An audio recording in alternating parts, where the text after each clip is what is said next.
in the AFC wildcard playoffs for the Jaguars. They're at home, the 3 seed against the 6 seed Bills. They are 1.5 point home underdogs, though, in that one. 4:30 p.m. Sunday afternoon. It's 3 seed Bills in the NFC against the 6 seed 49ers. Philadelphia, they're 5.5 point favorites Sunday night. 8 p.m. 7 seed Chargers at the 2 seed Patriots. New England, 3.5 point favorites in that matchup. And wrapping out the action in round 1 here, Monday Night Football, 8:15 p.m. kickoff. 5 seed Texans, 3 point favorites in Pittsburgh against the Steelers. They're the 4 seed there. That's your sports sponsored by Pete Morgan of Fearless Spoilers. Go to fearlessspoilers.com. Find a deal near you. Fearless Spoilers, the world's best built spoilers. I'm Justin Elegant, 77 WABC. 9:30 traffic transit now. Let's start in Queens, where there's 2 accidents to tell you about. One's on the Jackie Robinson Parkway, right at the Cypress Hills exit. It's blocking 1 lane. The other one is a disabled vehicle that's blocking the left lane on the LIE at exit 26. And on Long Island, North Merrick, the shoulder is blocked by an accident on the Southern State Parkway. It's causing a slowdown westbound right near the Meadowbrook Road, exit 23. And on the bridges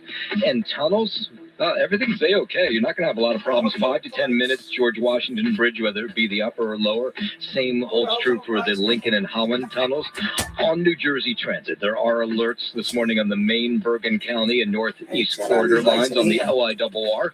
Everything on or close to schedule. Same holds true for Metro North. And down below on the subways, delays on the C and the F line. 42, partly cloudy outside our Midtown studios right now. I'm Noam Layton. Remember, the news, it never stops at WABCRadio.com. President Trump and John Catsimatidis are always talking, and you never know when the president is going to call John. President Trump is going to say hello to 1 million people for WABC. Yeah, I think that's good. And millions, they all love listening to John. I think that's good. Focus. I should have cleaned the camera, man. Let me clean and see what happens. Sorry if I'm doing this. Give me a minute. Cleaning it with the microfiber. I saw some spots on it. All right. I was up all night. I've been up all night. I have not slept since. Well, I napped before I was up all night. Probably not for a few hours, couple of hours, maybe a couple of hours or so. I think it's like I'm gonna say from 7:30ish till 10 o'clock. And then I've been up all night because I wanted to do something. I did a couple of things, but so let me wait a couple of minutes. And this FM DX Webserver is if you've never done it before, it could be a pain. Hence, the kiddo that used to be in here, but he's gone now. He's banned out of this third for now. I was trying to help him out, and he blew up on me the other night on my Discord, and I said, okay, well, and he had that nerve to put me on his ban list on his channel. So of course I banned him too. So he won't be in here no more. I'm done with that nonsense. But I had to emphasize that it's not easy, and I'm gonna tell you why it's not easy. Behind me, I was testing it out right here. I first tried it with the RTO SDR. I tried it with the RTO SDR. I tried to set up another server first, another FM DX web server on that box, and I got it working with this. I got it working. The problem with the RTO SDR, it gets hot. This thing gets hot, and it started at first it sounded okay, but the audio started cutting a lot. It was like really, and it got to the point where the audio, it was just a one continuous beep. Like, I guess, I don't know if it overheated, whatever it was. So I said, you know what? Toss to the side. I put the SPI. The SPI that was here for the SPI server, I plugged it into here. Same setup, but now it's with the SPI. It worked fine. It works beautiful. So I decided, I said, let me make this one public and then run this one with the TF66 radio, right? With the let me bring the radio over here. You know, I'll leave the SPI on this one for just testing, and then this one would have still been here with this. It's running right now. The SPI is in here. It's just the screen went blank, but it's running. You can go in there and the SPI is there now. This one is no longer there. Obviously, I'm holding it in my hand. It's nothing connected to it. So I was trying to run both of them, and then I ran into an issue. It's a weird issue. I don't know if it has to do with the port number. I even tried different ports and everything. Didn't matter. This one locked up on me in here. So I was like, man. So if you're sharing the same IP address, I don't think you could run two servers at the same time on different computers. Even if, you know, when I say same IP, I'm talking about same public IP address. So the next step is to do host name. If I want to run two of them, then you have to have, if you're gonna run two of them in the same vicinity, then they have to have separate host name. I think that's the problem. So I said, you know what? I'm gonna take this one offline because I want to use it, you know, in the boiler room or not. So I decided to put the AirSpy here. So now the AirSpy is running here. Now, when you install this with FM DX Webserver, it's pretty straightforward. There's a couple of videos on it. It's pretty straightforward. When you're doing with an AirSpy, I only found one video. The guy just made a video like 6 days ago. This kid made his video. And I call him kid because he's a lot younger than me. He sounds a lot younger. His videos, he was a little nervous on the video, but he actually, I learned from his video. So I said, let me try it.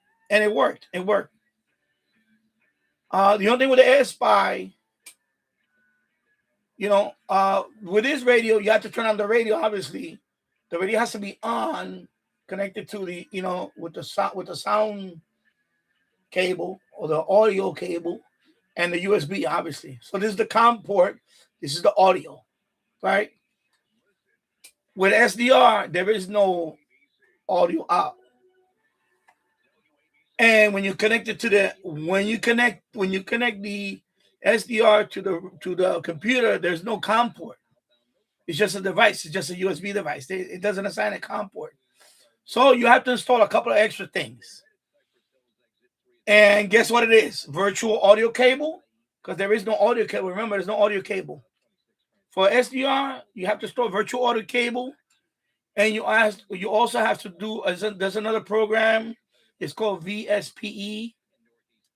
Oh, I hope I have that. Or VPSE. I'm trying to remember what it was. Anyway, he's the one that creates a virtual COM port. And that's what you got to do. You got to create a virtual COM port. So USB on that computer, when you do device manager, there's no COM port. So you have to create a virtual COM port and assign it to this guy. And then you have to open up SDR Sharp because this one, the player is here. The player's here. On an SDR, there's no player. The computer is the player. So the computer, you have to open up SDR Sharp and you got to leave it open. So I'll show you. Like if I do this, see, it's running right now. The server is running. So anytime anybody tunes, that's going to move. So you have to leave SDR Sharp on and you have to add a plugin. There's a plugin that you have to add to this. And it's called SDR Sharp or SDR Sharp.xdr.dll. It's a DLL for XDR, GTK XDR, something like that. So it's a DLL file you have to put in the plugins folder. And then I'm going to make a video on all this. I have to make a video on all this. But the video that the guy did is okay, but he was very nervous. His English is okay, But he was very nervous, and I'm gonna make it more cleaner, and I'll make the video on it. And how to install an SDR, how to install FM DX Webserver. And by the way, it's all Windows. I'm not even trying Linux. Linux is a whole nother thing, and that's why I was trying to tell the kid. That it's easier to do it in Windows than Linux is it's a whole different thing, because Linux is very. You gotta remember that Linux. I'll give you an example. Even in Windows, it happened to me.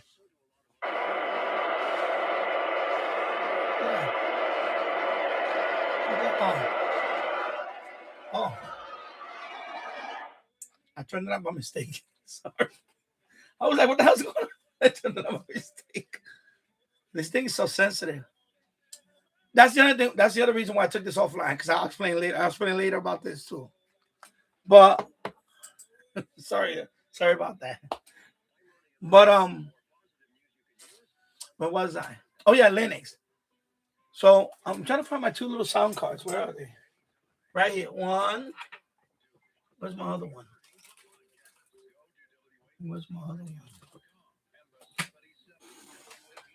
All right, here. So even something like this can throw you off. Look, I have two of these. Right? This is the one I had on Windows 11. This is the one that works. The Windows 11, when I run this alone, this computer sees this like no problem. FM DX Webserver sees this USB card like no problem. This one doesn't see it. Windows 11 sees it, but FM DX Webserver does not recognize this dongle. You see what I'm saying? It gets tricky. It's very tricky. It's tricky. And this is Windows. This is not Linux. Linux is a whole nother level of, you really got to get it right. Because imagine, this is only Windows 11, and these two got recognized in Windows 11, but FMDX Webserver said, no, I don't know this one. I don't know what this device is. This one it knows. It knows. This one it doesn't know. Okay? That goes to show you that I'm trying to teach this kid this stuff, but you know what happened to him?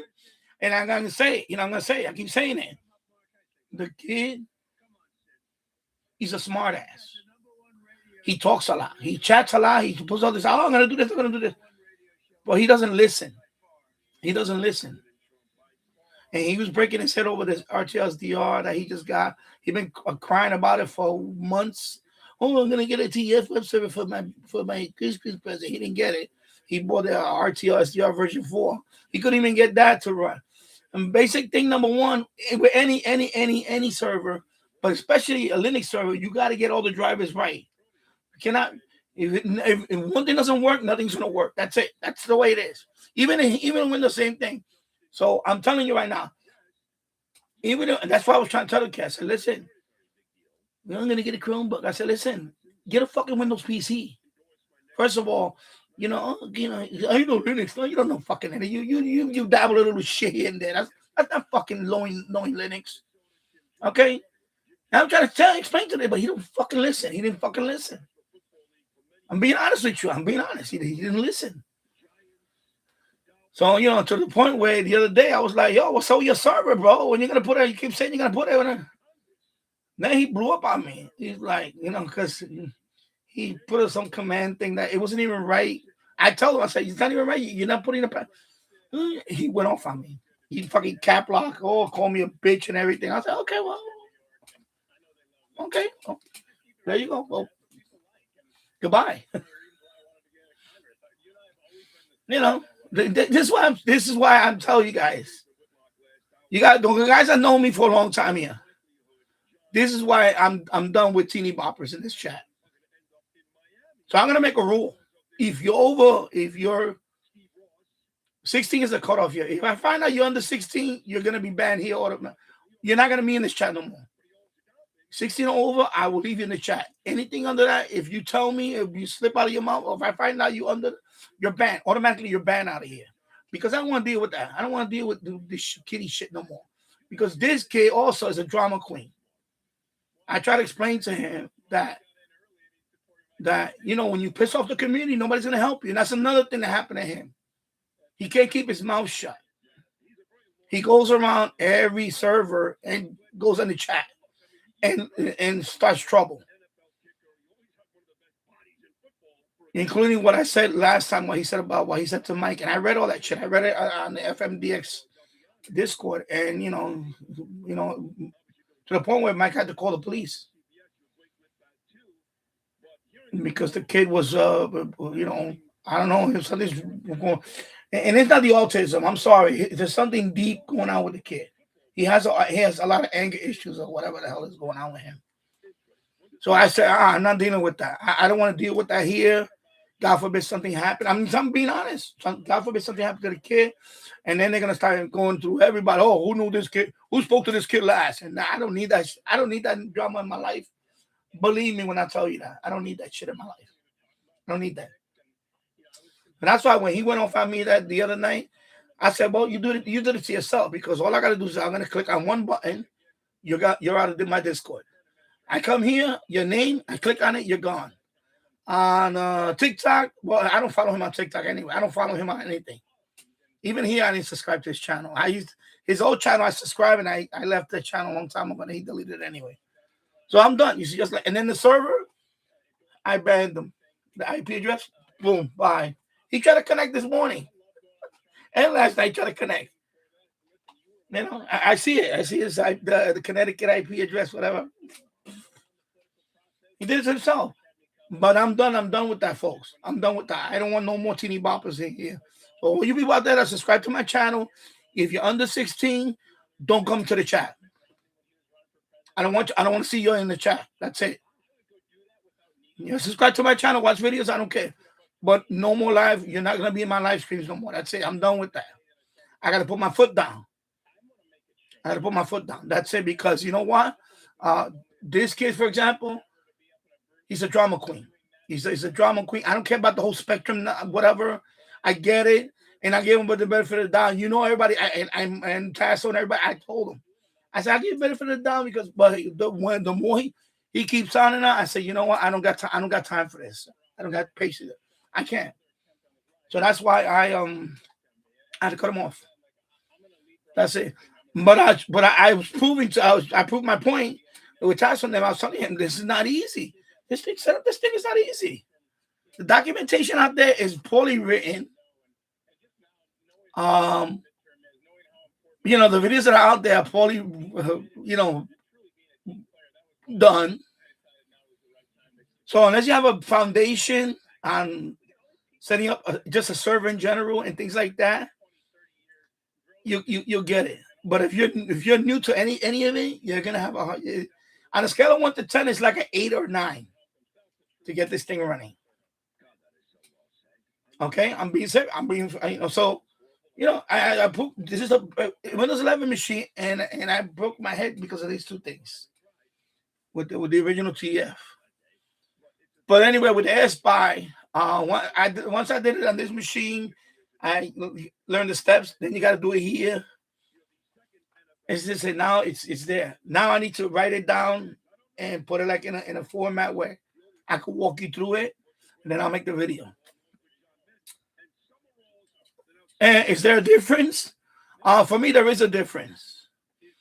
Because this one, for example, this radio, as a standalone radio, works fine. As a standalone radio, is one of the best radios you can get. But as a server, it does drop off because of one thing, the screen. And some people told me that. Some people actually bought the radio as, standalone, not even the server, standalone. And one thing they all complained about was the screen. That if the screen is too bright, it can't interfere with, it can't raise the noise floor. So for what I've been told, including Kevin O'Reilly made a review about this radio a couple of years ago. He got it. He had this radio way before I got mine, and his review was like, "It's okay radio. but he was disappointed a little bit on it. And he says it's the screen. And somebody else told me that. I've had a few comments over the years that somebody put that this radio is rubbish because of the screen, that the screen gives us too much. But I never noticed it like this. But I when I had it as a server, I did notice that the noise floor was a little high. That's a little high. Plus, the other thing that I didn't think about was this output is analog. This is an analog output for audio. And this goes to that sound card. You know, the sound card, this guy. It goes into this. And then it says digital. So it kind of, you know, there's a little bit of a loss there. And then, of course, you got the USB. But now with the SDR, that's not the case. The SDR, the USB, because it doesn't have one of these. It doesn't have an analog output. It's USB all the way into the computer. So it's all digital. So right away, I noticed that the audio is a lot cleaner on the SDR. It's a lot cleaner. There's less hissing, like all that background. There's less hissing. Plus, you don't have the screen. So the screen is not generating. So because remember, it doesn't have a screen. Of course, I posted that on the Discord, FM DX Discord. That I changed this one. I'm gonna make a video soon on it. Of course, you got a couple of haters right away. Oh, you know that's a downgrade what you did. No, it's not a downgrade. Because I compared the two. I've been comparing the two for months. You know that. Anybody that uses the AirSpy on the AirSpy network, you can compare the two. You can kind of compare the two. And to me, the AirSpy HF Plus is just as good as this. If not, I'm going to say if not better as a server. Only because that's all digital pumping out. This is not all digital pumping out. This is analog to this guy. And then it goes into the computer. Plus the screen. The screen. I mean, they have a headless one. You can buy a headless one. That's the one without the screen. It's just the board and the board. It's just the board without the screen, basically. You can buy that, but it's not cheap. It's not cheap. Good luck on that. I'm not spending that much money on a headless one. I already have an SDR that is pretty good. The AirSpy, by the way, AirSpy HA Plus is one of the best SDRs out there. I don't care what anybody says. I don't care what these people say in the FM DX. They can hate. You know, that they can hate. Because I can hear it. I can hear it when you tune. It's cleaner. It's a lot cleaner. Now, is it going to be is the TF chip better than that? Well, the good thing about this radio too, this has the auto bandwidth feature. And this doesn't have auto bandwidth, obviously.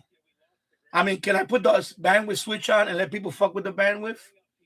Sorry, mess with the bandwidth, excuse me. I'm trying to keep it clean, but I can do that. And I did that with this one. But the problem with that is that some people mess with the bandwidth and they leave it narrow, and then the next person comes and they don't know how to use the bandwidth feature. And then that's when I got the complaint. That's what happened. That's why I had to put the auto bandwidth on this one. I had to leave the auto bandwidth. I couldn't do the manual bandwidth because people will go to a station, narrow the bandwidth, and log off and leave it like that. And then the next person comes, they think that something's wrong with the radio. Why am I not hearing stereo? Hello, you look at the bandwidth setting. It's narrow. So, I got tired of telling people that. So I finally said, you know what? People are not going to put it back the way it was. I leave it on auto. So in this case, it's on auto. But in terms of there's only two choices for this one. It's manual or auto, right? But I can't put manual because then people start narrowing it and they won't open it back up. And you know what I mean? So I said, you know what? I'm going to leave it auto. It's the same thing. It's just that, there's no button to do auto. When you want to do auto here, obviously with SDR, you just go and do it. You can do it. You can do it anyway. you know. But I choose not to turn that on because it happened with this thing. Anytime you take off the auto bandwidth, I just said it. There's people that are gonna, and rightfully they're gonna mess with it, but they're gonna forget to leave it like that. And then the next person that comes in that doesn't know anything about, not everybody. By the way, not everybody that connects to the radio knows how to use the radio. Some people just go in there to listen. They want to listen to the band and then leave. So if they see the thing narrow, automatically they already assume that's the thing's wrong with the radio, and it's not the radio. It's just that they left it narrow. That's it. So I just stopped. I just left it automatic for that one. That's it. In this case, it's off. There's auto bandwidth is on, but the manual bandwidth is off. In other words, I don't want nobody messing with this. Narrowing it and all. I don't want, So this one is set for 200, right? 200, what is it? 200 kilohertz. 200, 200 kilohertz for FM, wide FM. And then you have of course you got all the. By the way, when you go to different bands, automatically it picks the mode, so you don't have to worry about that. And by the way, another advantage is just radio, as opposed to this radio. This radio can only go to 27 megahertz, and that's it. This radio can go up to 260 megahertz. Excuse me, 300 megahertz. All of VHF. So even though I disable those bands for now, I'm gonna enable them later on. So in this radio, you can go you can go to my FM DX Webserver and connect to the air band. Right? Just input the frequency. Or input the frequency for the weather band. Try doing that with it. You can't. All right. And of course, here you have long wave. Of course, you have also, by the way, not only long wave, you have all the way down to 10 kilohertz on this one. Also, of course, short wave. Of course, also 2 meters, 2 meter band, right? 2 meter band. So you can listen to more on the online one when you manually input the frequencies, as opposed to this one. This one you stuck at 27. And by the way, this one, the whole all the way to 30 megahertz, and you could, if you want to listen to CB band, you can. So there you go. So when the people start saying, "Oh, it's a downgrade," no, it's not a downgrade. It's a different radio. That's all it is. It's not a downgrade. Is this radio great on FMDX? Yeah, it is. Of course, it's great with FMDX. But this one is not far behind. He's not far behind. I've been using this for months. And I've been hooked up to the same antenna that was hooked up to this. And they both pulling the same signals. The same signals. And during the summer, when I was getting the WGBH here, Tropo, this radio was getting WGBH. WHYY in Philly, this one was getting it too. You see what I'm saying? The other thing about this radio is that RDS is a little slow. The built-in, the SDR sharp, the RDS is a little slow.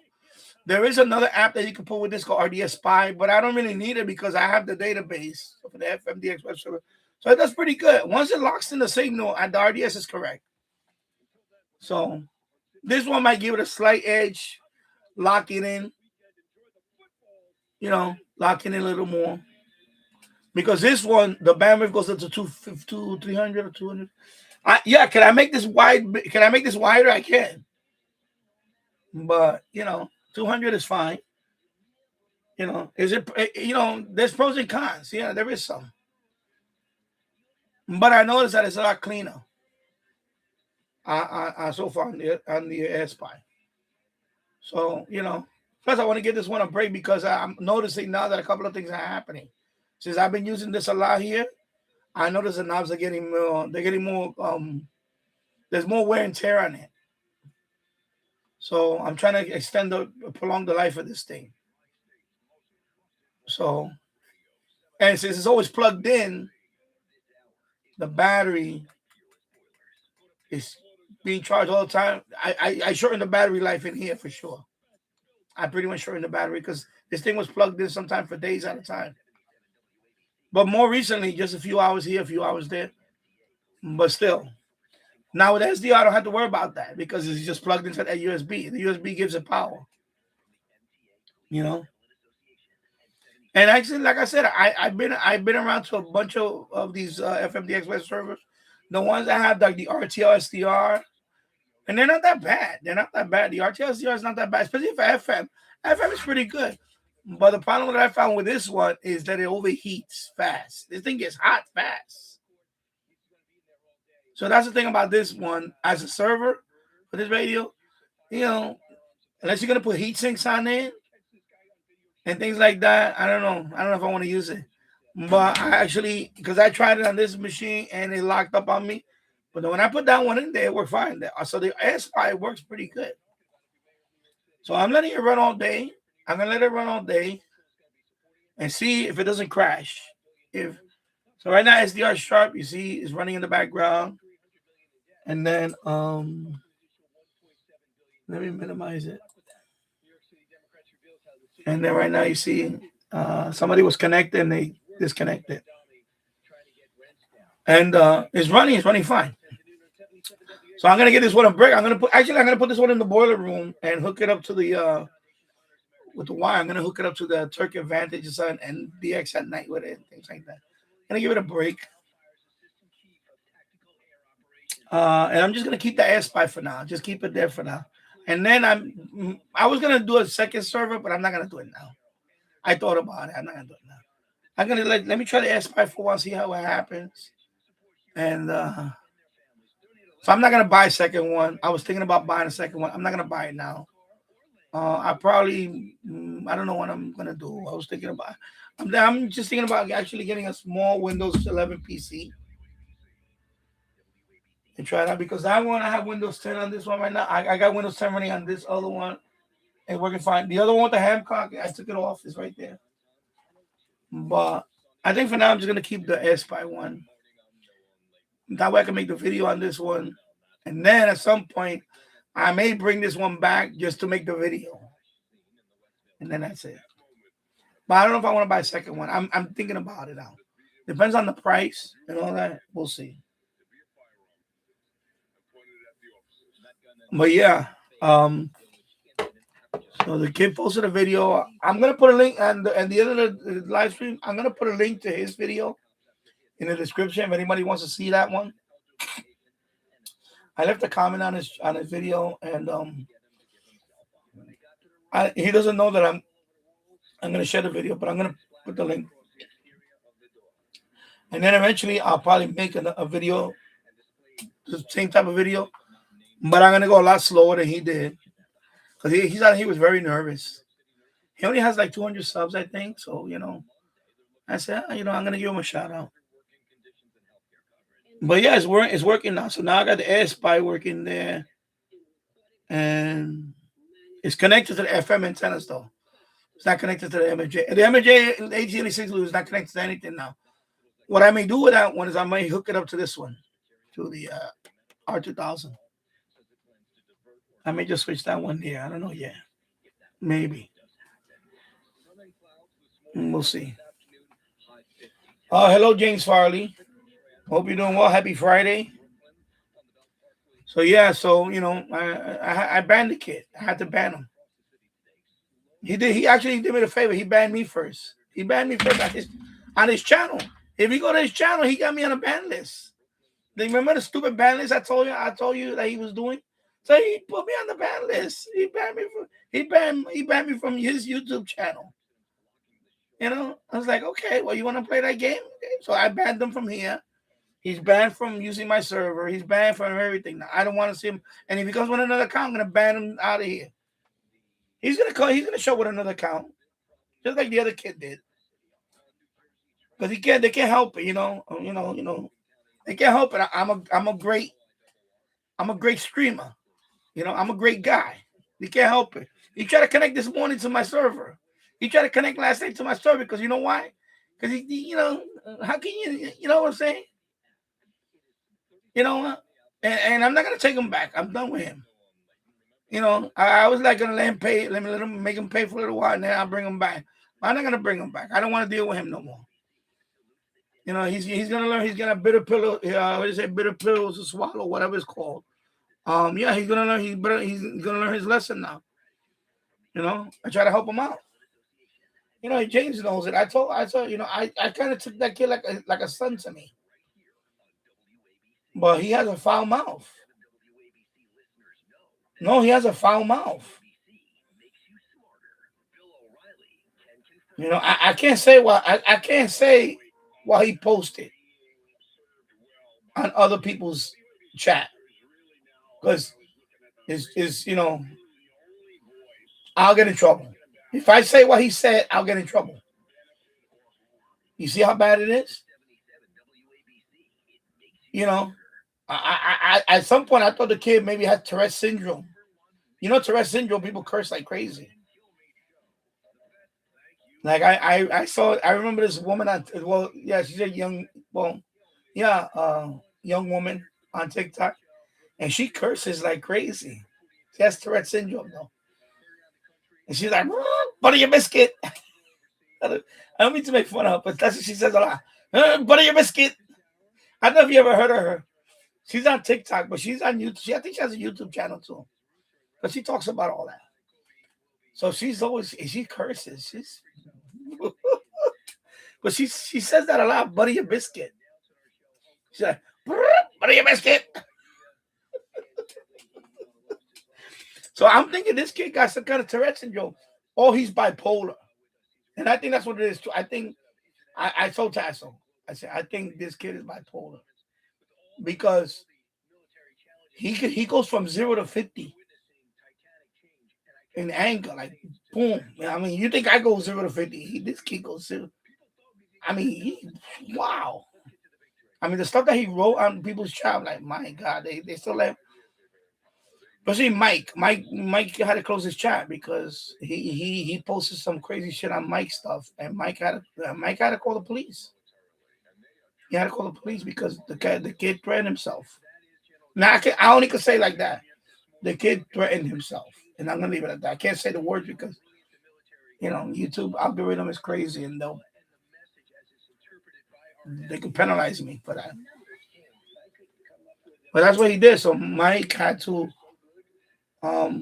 cover his own behind. He reported him to his local police and said, "Look, I had this kid from your jurisdiction. He left this stuff on my chat. You need to go pay him a welfare visit right now." That's what he basically did. Not in those words, but you know, basically that's what he told. Something to that degree. So, and I don't want that. I don't want no kid coming here saying that, oh, you know, because of me or because of whatever, I'm gonna do this to myself. I don't need that. I don't need that nonsense. I don't need that. I'm sorry. If you're emotionally unstable, you cannot be here. If you're emotionally unstable, it's not, bro. It's not the autism thing. It's not like that. It's not it's the emotional. We're talking about the D word. You know, what we all went through. I went through that. I went through that depression. Okay, I went through that. But this kid, I don't know what the hell he's going through. That because you know what I noticed it when I went to his channel and I saw these bizarre videos that he posts. He posts these bizarre videos. Like, you know, and I'm like, okay, something wrong. It's not the spectrum. It's not the autism thing. It's something deep. And I said, no, and to be honest, I was trying to find a way to cut him off. And I don't want to talk. I hate talking about it, but I figure let me get it out now because before anybody asks me why he's not going to be here no more. So I said, let me get it out right now. But yeah. I was for a while. I was like, especially after he had that thing with Tasso on my Discord, because there was I didn't check. There was a point I didn't check my Discord for like 2 or 3 weeks.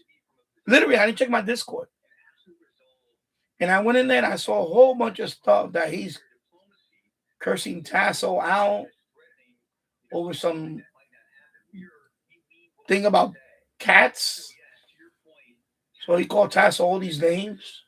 And then I go to his channel and I see that he banned Tassel. I'm like, what the hell's wrong with this kid? So then I went in there and I deleted all that shit. I started deleting everything in there. And then I gave him a warning. I said, listen, I don't want to see this shit no more. That's what I wrote. I brought in. And then, of course, I think then eventually we of course Tassel behind and I spoke to him about it and I said, listen, he let it go. He gave him a chance. Said, okay. I don't know if he apologized or he didn't apologize. I don't know what happened. But that was the last straw for me. I said, if he does this again, he's gone. And that's what happened the other night. But to be honest, was I egging him a little bit? Yeah, I was. Because I was like, because you understand my Discord, James. Every day he's posting about this fucking RTLs coming. Oh, it's coming today. Oh, it's stuck in New York. It's stuck over here. It's stuck over here. Like boring the chat to death about it. Oh, as soon as I get it, it's gonna be online. Oh, I got her, and I'm like, bro, can you just shut up with the thing already? Like when it gets here, it gets here. And then he starts, writing, he likes to use a lot of caps when he's angry. You know those people that they type all caps when they're angry? So he's like, fuck Amazon this and that. I'm like, why are you getting worked up over a fucking why are you getting worked up over a fucking device that's in the mail? Like, what is wrong with the kid? So then he finally gets it, and then I see him trying to go online with the server, but he's having issues. And a couple of people were telling him, "Yo, what's up, bro?" Because you understand. Remember what I said? When you tell people what you're gonna do, you better fucking do it, or people are gonna hold you up to it. So people started telling him, "Yo, what's up with your server? What's up?" So I kind of, after a few days, I kind of, I've been laughing about it because I'm like, okay, see, remember I told you about being smart, be smart, don't be a smart ass. Remember that I would say that quote. So what he does, he goes to Discord, and I told him, yo, what's up with the server, brother? Oh, I don't want to do it no more. And then I say, yo, but what's the error message? Because he told me about error. I said, can you post the error message so I can see what it is? I was trying to help him. So he posted the error message. And then I told him, the error message, you need to put this, -P in front of the password. And he didn't do that. And I kept telling him, he's like, no, I don't want to do it. He starts getting all agitated.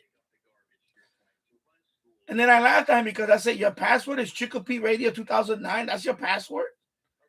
So then he replied right away, oh, I'm going to get the letter to my brother, you bitch. He called me a bitch and all that. He said, he called me a bitch, a bitch. He said, you're not going to be able to hack, whatever. And then, and by the way, I'm tired of you. I'm sick of you. I need a break from you. I said, he need a break from me. I had the nerve to say you need a break from me. You don't need a break from me. I needed a break from you for months. What are you talking about? So then, so Tassel was there, and Keegan, and they all started laughing. Just laughing. So then I go to his channel, and I said, he banned me. He put me on the ban list. He has a little list, friends of him. Then he has one that says ban list, and I'm the new addition to that list. Do you believe this fucking guy? So I'm like, oh, wow. Okay, now I'm special. Now I'm in a special group. I'm in a special group now with the band kids. and when you do that, you just give me a free link to my channel. So thank you for that. Even though I don't, you only have like 13 subs, whatever the fuck it is.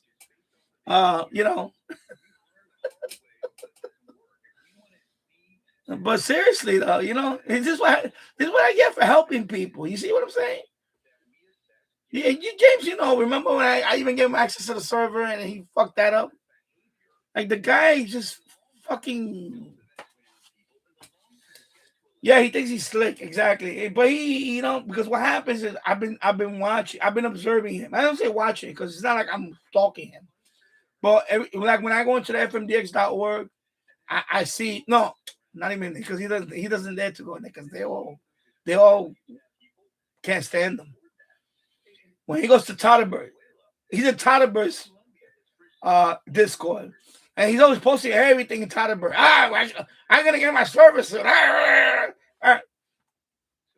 This and that. Like the guy can't shut up. He just can't. He can't go into a forum and just read stuff. But he has to chime in on every little thing. Every little thing has to chime on. And then he tries to sound like a smart. And that's what happened here. Because I didn't know that side of him until I opened up when I started my FM DX Webserver. That's when I saw that obsessive side of him. You seen that? Every few minutes he connects to my box. He connects all day. Like the guy, he's on his phone just connecting to different FMDX web servers. Like that's all he does all day. Well, right now I think he's in school, but all day it's like creepy. So, and then he chats a lot in those places, and that's when he gets into trouble with the drama because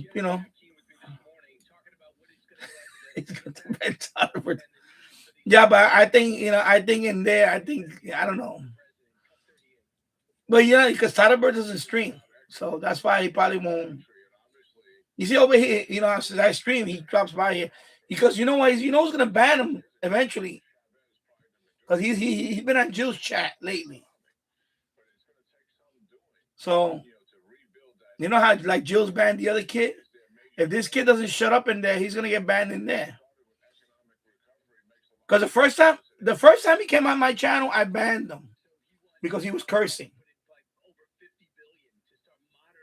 When the first time I banned him was because he had an iPhone and he said, "Oh, my iPhone is better than your Android phone. Is fucking better." I forgot why he put some word like that. And then the other kid fucking chimed in too. But he was one of them that chimed in. And then I banned him. I banned the other kid. And then I reinstated him. I banned him too. He went crying. To I think Michael was the one that told me, "Yo, did you ban this guy?" And I said, "I don't know, did I?" And then I said, "Oh yeah, I did ban him." So I let him back in. But when I banned him, he took it so personal, he deleted his channel.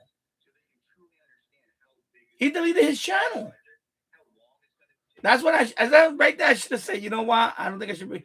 He got too emotional. Like I banned him from here. He deleted his channel. See, I'm saying this now because now everything is out now. But yeah, James, that's what happened. The first time I banned the kid, he got crazy upset. He deleted his channel. Then he came back. I reinstated him. And then he had another channel. That's the channel that I kept telling him, "Why you always renaming your channel?" Because I was trying to help him out to get subs. Because he was like, "Oh, I want to get 100 subs." So they're trying to help him out. I don't know if you remember. And then what he did, he got upset about the age thing. And then he deleted that channel. He gets too emotional. He gets so emotional. He gets so emotional. He reacts, without thinking. Obviously, but you know what I mean. Like he deleted his channel, and then now he has another channel he just brought back, and then that's the one that he comes on here with that one. So this is like his third channel that I know of so far, because I don't know how long it goes way back, and I don't follow. I only followed him since he's been here that I know of him, because no, I don't want to bring Michael in here. Michael's not your fault. Just kidding. But some of them are from Michael's channel. Michael knows all of these kids because he's the FMDXer, so they all like FM weather DX, FMDX, whatever community. That's how he ended up in this channel because of Michael. Michael's here and whatever. It's not Michael because you know what it is when I go to Michael's channel and I see all the comments there, they're all weird. Like he has a bunch of weird people in his channel. It's not his fault. It's just that they follow him. I can't deal with that. I'm like, no, you're too weird for me. Don't come in the chat. Like people that are into furry stuff. I had one person here that was like that. They were into that fur stuff. You know what I'm talking about? I don't want to get too graphic on it. But there was a person that used to be on well, not I don't even know what it is, if it's a he or she. Like they used to leave comments on my channel, but they've never been on my live stream. But I remember there was one that was into furry stuff. Like when I went to their channel, they had a couple of channels about furry stuff, and then I kind of went down that rabbit hole, and I was like, oh, this is what this is about. So I said, yeah, that's too crazy. So that's when I first knew. That's when I first found out about the furry stuff. And then, of course, that shooter that shot Charlie Kirk. I think that person was into that furry stuff. The furry stuff. It's like they wear furry costume and they pretend. I don't know what that is, and it's actually more graphic than that. Like I noticed that they either they dress like a wolf or a fox or something. It's like that type of furry stuff. I went down that rabbit hole. Just what the hell is this genre about furry stuff? And I was like, oh, okay, I don't, and that's what happened. And, because they come from these other channels. And then when they come here, they see this old man and they think that, oh, no. I said, no. I don't want that crazy now. You're not going to hang around my chat with the furry stuff, with the whatever. I said, no, sorry. It ain't going to happen here. It's not going to happen. And there's another thing, but I don't know if I should talk about it because it's really gross. It's a fetish that I seen some. It's gross. It's gross. It has to do with diapers. And I saw a couple of those comments, and they were like diaper or whatever. Like the person had a diaper name. And I was like, oh my God, thank God I don't got these people on my channel. Because my channel, I got clean, responsible, no creeps as an audience. But some of these channels, I seen the comments. This guy's a diaper, whatever, username, diaper something. I'm like, I don't want you in my channel. Diaper, whatever. Like there's people that wear diapers, like, even in their teen years, like or even early adulthood. It's like one of those fetish things. I don't know what the hell it is. I know about this stuff because I seen other channels. Because I saw the name. The name stands out. It's like something diaper or something. I'm like, what? What the hell is this? And then I said, oh no. Like the avatar was like, oh no.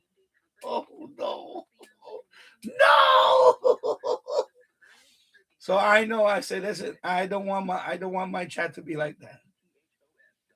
Or even in the comments, please don't. If you're one of those furry persons or diaper wearing people, please don't not come into my chat. Please don't do that. Don't, because I'm just gonna have to ban you. I cannot have that here. That's just anyway. I just don't want. I don't want that here, please. But yeah, I seen that on the chat, and that's this kid. He came from another channel to here, and annoyed the shit out of me for over a year, and I finally banned him. That was it. I had to. Once he banned me, I said, "Yeah, oh, you know what? You gave me a softball. You gave me a softball because if I would have banned him first, I would have had that little guilt in me. I feel guilty. I banned him. He's gonna take it personal. No, I said he banned me first. I said, oh, you banned me first? Okay, yes. Sushi, thank you.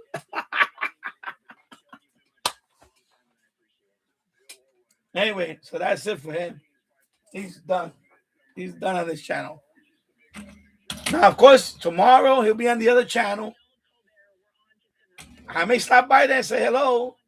I want to see if he bothers me because I still got the hammer over there. I can just say, yeah, I'll give you a timeout. I still got a hammer over there. Oh, no, not a hammer, a wrench. Excuse me. I got a wrench. I may stop by tomorrow and say hello and see how, Mr. Jules is doing. And then, if he's in there, I got the wrench. I can say, time out.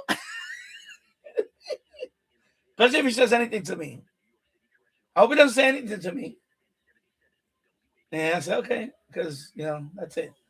Yeah. James Farley, I hope he doesn't get mesh-tastic. Yeah, right. I'm telling you, this is the type of stuff that you deal with as a live streamer. But me, that's it. I'm done. I'm glad he's, that's it. I don't have to hear that about his stupid server nonsense anymore.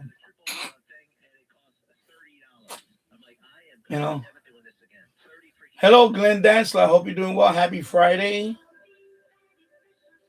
Hello, RT08. Good morning. Happy Friday, my friend. Glenn Dansler. I turned 73 and my oldest grandson finished the U.S. Navy SEAL training in February. Nice. Congratulations. And I know you must be proud. I can imagine. Grandson. Navy SEAL. That's awesome. That's awesome. God bless him. Awesome. Those are the people we need in this country. We need more of him. All this nonsense going on now. Not that I want to talk about it, but you know what? It's only you guys in here. It's only a couple of people watching. It's nonsense about these people. Why don't leave the ICE officers alone? This is what happened the other day. They were stuck in the snow in Minneapolis. They're stuck in the snow, and all of a sudden a crowd starts to bother them. And this woman, came my home business. Of course, she's a lesbian, the mother of 3 kids, whatever. I don't know who's the mother because it's both of them lesbians. So I guess somebody's the father, somebody's the mother, whatever. Who cares? I just, I hate this stupid label shit, but whatever. But came my fucking business. She has to block the vehicles from moving. So of course the officer is gonna tell her you're impeding, you're interfering with what we're trying to do. So he's about to arrest her. He told her, get out of the vehicle. So she doesn't get out of the vehicle. What she does, she steps on the gas and tries to run the guy over. What is he going to do? Of course, he's going to shoot through the windshield. And she got shot and killed her. Shot in the head. So now, of course, people are all crazy. Oh, no. You should mind your business. Let the law enforcement do their job. Instead of agitating people. This country, this was never like this 30, 40 years ago. We used to respect law enforcement. They see somebody getting arrested over there, you mind your business. And if it's your family member or whatever, you need to tell them to calm down. That's what you need to do. Not try to interfere and physically interfere with them. Then you're going to jail too. I knew that for many, many years. I knew that as a kid. You don't interfere with an arrest. And these adults, I don't. Where the hell they come from? Where they learn this stuff from? Now they have to interfere. And then of course, the mayor of that city, he's talking all this shit, trying to get the fuck out of here and all that. When they throw that language around, it's like there's, you're telling your own citizens to go after them. To just, don't respect the law. Like this country is like really going to hell.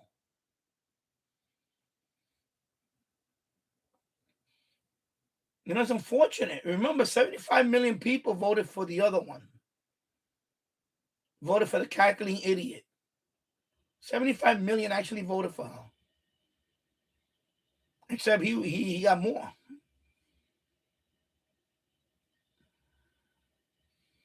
So we need more people like your grandson. I mean, he's good American, a patriot.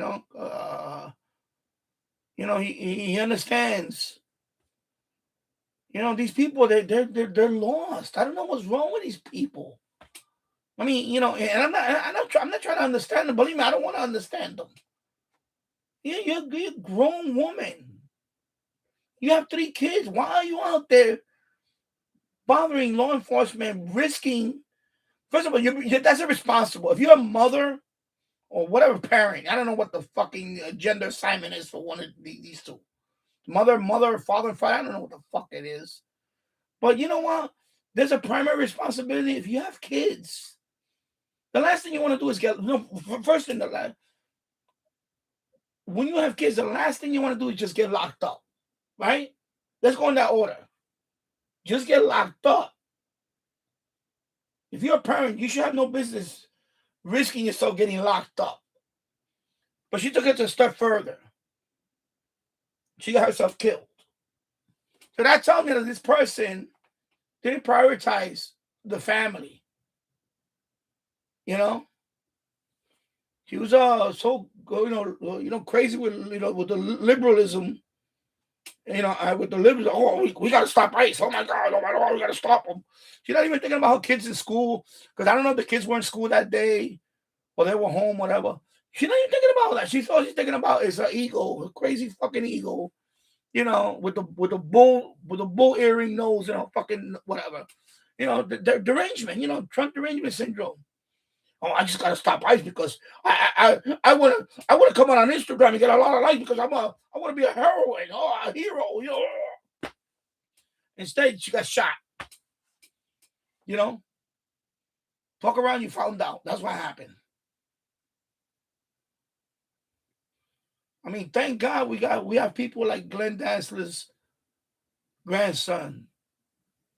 Because we need more of people like him. We need a lot more. Because the way we're going right now, oh my God, bro. I'm going to be rolling in my grave when I'm gone. Because these people, they're nuts. They're nuts. They're nuts. They just can't. 1 year in already, they're still going crazy over this guy. Like, there's 3 more years of him. Now, you see them when you're walking down the street, you could tell right away who they are. Because they all have one thing in common. They all look miserable. They look miserable. They're not happy. They all look miserable. When they interview them in the street or whatever, you see them, they all have one thing in common. They all look miserable. They all look miserable. Like, they consume with that. Like when he snatched Maduro on Saturday, right? That was live in the live stream, right? That was my last one, I think, Saturday. Yeah, Saturday night, that was my last live stream from the boiler room. They snatched him, right? And the minute went in, not even an hour later, he was captured. And the people, I started watching videos, people were celebrating. No, not them, not the liberals over here. They're right away protesting. Oh, it's for oil. Like the man can cure cancer and they still gonna protest. The man can literally find a cure for cancer and they're still gonna hate him. They just consume with, they're just nasty people. They really are nasty people. It's sad. It's sad to see that. Like, yeah, when Biden was president, I went about my business. I didn't go crazy every day. You guys know we all were here. We all were here when he lost, and then Biden was the president. We would joke about it every so often about, his slowness and all that, or him fumbling down the stairs or whatever. Even when they try to lock up Trump, I didn't freak out. I didn't go in the streets and protest and all that. Like, seriously. But these people, a year in, they still every day there's something new with these people. And I think some of it is on purpose. Like, for example, when they were investigating the Somali daycare centers and all that shit, with the leaving center, instead of the learning centers, the leaving center. And then what happened? Somebody had to start something with ICE and got shot. Now they took away the attention from the fraud. That's the way they are. Everything is like that. Like, the minute they get the negative publicity, all of a sudden they got to do something crazy. So they can say, oh, let's take away the attention from there and go put it over here, with the, the shooting. And then now there was another shooting. I just heard it today in Portland. I think there's another shooting in Portland now. Like, now, now we're going to see more people going to go up to ICE and really, like, they're already in their face already. People are nuts, man. That's why, man, God bless your son. Thank you. Nah, bro, thank you. Thank your son. Thank your son. Because our country, we need him. We need him for the future of his country. We need people like him. Because it's, I look at my son, I worry about him. I worry about him because of how this country's gonna be 10 years from now or 20 years from now, or when I'm gone. Because I see it, man. I see people around me. They deranged. They get deranged. 3 years from now, when he's gone, there's gonna be another president. I hope it's another Republican. I hope it's not a Democrat. But even if it is a Democrat, he's not the end of my world. I'm still gonna continue. But they go crazy. Even when they in power, they go crazy. When they in power, they go crazy. You saw when they were in power, they went crazy. Remember the military? Remember they had a transgender sailor and all this stuff?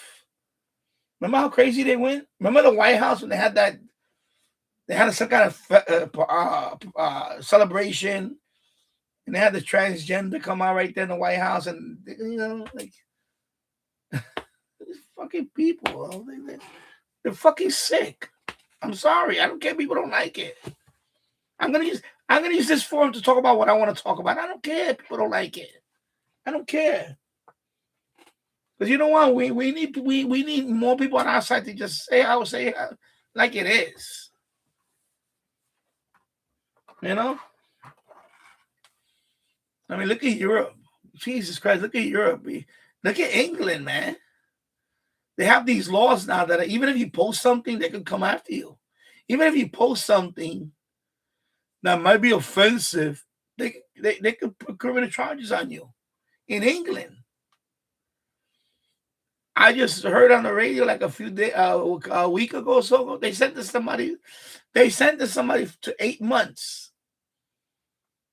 Somebody got sentenced for 8 months for posting an X, something on X. He's got to do 8 months. It's crazy. What's wrong with this people? It's insanity. It really is sad. It's insane. So, when I see when Dean says that you know what, God bless him. Man, we need more people like him. We need more people like him in this country. We desperately need more people like him because wow, the alternative is scary. It's freaking scary, man. Like these people are, and I tell people, enjoy this man for the next 3 years because when he's gone, there's not going to be nobody like him. There's not going to be anybody like him. Not in my lifetime. Not in my lifetime. I think that after he's gone, I think there's nobody going to be like him. There's nobody like him. There's nobody like him. The man, he's not bought.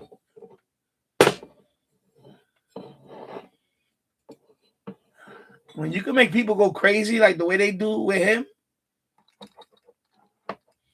I know, James. It almost makes you not want to go out of your house sometimes. I do. I try not to. And let me tell you something. I don't wear none of that stuff because I don't want to deal with it.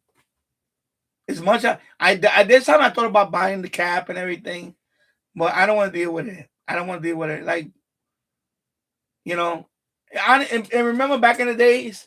Remember back in the days when people asked who you voted for and you would say none of your business. Remember that?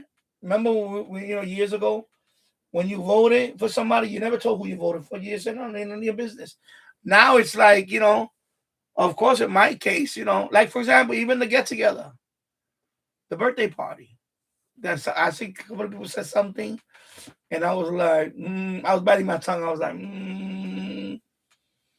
I guess they were talking about ICE. ICE was in the neighborhood and this and that. And I'm like, oh, my God. Oh, no, this and that is so aggressive. Oh. And I'm looking at them like, first of all, you're both not illegals. So why you care what they do? The only people that care what they do is the people that are avoiding them. So if you have nothing to hide, then leave them alone. They, like me, I don't care. They're doing their job. I don't care. I'm a citizen. I don't care about if so and so down the block is illegal. That's their fucking business. There's a consequence for all that shit. Yeah, exactly. James Farley, when I was a kid, I asked my dad who he voted for. He said, that's for me to know.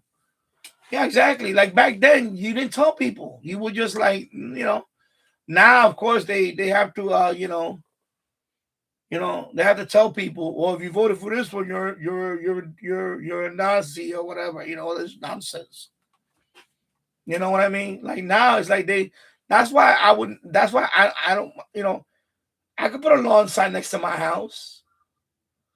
I could put a banner in my. But why would I want to do that? So somebody gonna vandalize me?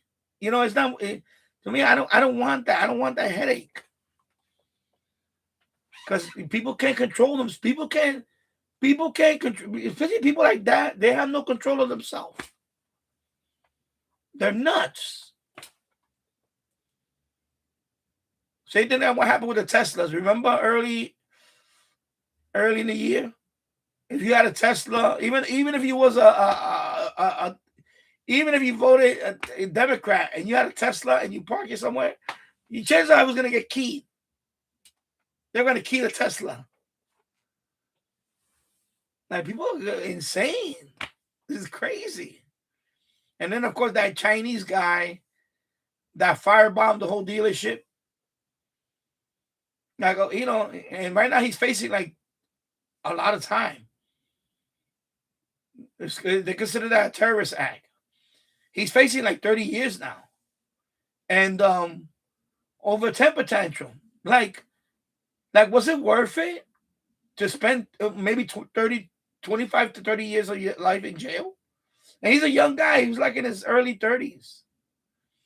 And my thing is, they don't really think. Was it worth it? Was it worth it, the temper tantrum, really? To burn down a dealership And now you're risking spending half of your adult life in prison over a temper tantrum. That's what it is, a temper tantrum. It's nothing else, a temper tantrum. Because you didn't like Elon when he was running Doge. You know, like these people, they have no sense of logic, no sense of reality. I mean, seriously, it's like insane.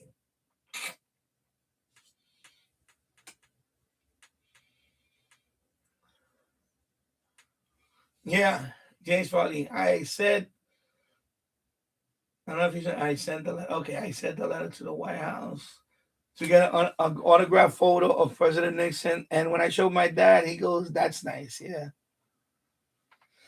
that's cool." I've been up all night, so if I start falling asleep here, I'm gonna. But yeah, I mean, not much to talk about today other than that, because I was trying to do FTA earlier, but the conditions are bad. It was really bad. 10 meters was like, I turned on the radio, only like 4 people were on my thing. Because I'm trying to do the 250 counties for the 250 award. Right now, I'm at 48. I'm at 48 U.S. contacts so far. County contacts. So I need 202 to go. I'll probably get it by February. Maybe I'm gonna say probably by the middle of February, hopefully. If not, by the end of February, I should get it. At the most, I'll get the award. But yeah, it's crazy. Yeah, I remember when you didn't even, I didn't even ask who people voted for. I never even asked that question, who people voted for. And in the 2000s, all suddenly it started getting to that point where people started, "Oh, you voted for this one. Oh, you voted for this one. You're socialist." You know, I never, only like recently, you know, I you know, but I remember that you didn't ask people who they voted for. It was none of your business. But that's why I would never wear that. Like I would not wear red hat and all that. I don't, you know.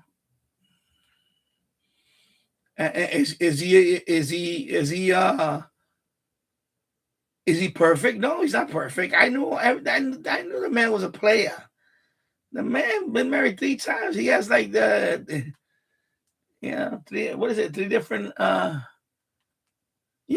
he's 3 different baby mamas. The man has 3 different baby mamas, you know? Right? Ivana, that was his first wife. Yeah, he had a few with Ivana. And then Marla Maples, of course, he has what's her name? Tiffany. And then, of course, with Melania, he has Baron. So 3 baby mamas, you know. And I know he's a player and all that. But, you know, at the time that we voted, it was him and Hillary. I was not going to vote for that crazy woman. She's not nuts. She's crazy. You know? It's obvious I wasn't going to vote for her. You know, especially after I voted for Obama. I voted for Obama twice, man, and he did nothing. He did nothing. You know? So, obviously, this time around, I said, I'm going to vote for him. I'm going to roll the dice. I want to see the wall. I want to see him build the wall. That was the number one thing he talked about. We're going to build a wall. We're going to build a beautiful wall. You know? So I say, I wanted to see that wall. I was dying. I wanted to see it. That's the only thing I was saying. Anything else he does, bonus. But I wanted the wall. That's what I wanted. I said, I wanted that freaking wall up. Just like other countries have it. People think that if you go look around, a lot of countries have a wall as a border. Israel has it's like a double fence and all that. Barbed wire. It has Hungary, Poland. I think it's Spain, not Spain, Morocco, and I think it's Gibraltar, and they have a fence there. It's like a tall fence. There's a lot of places that have walls. The people think it's only, everywhere, you know, a lot of places have walls. You know? You have to, man. You have to keep it under control, man.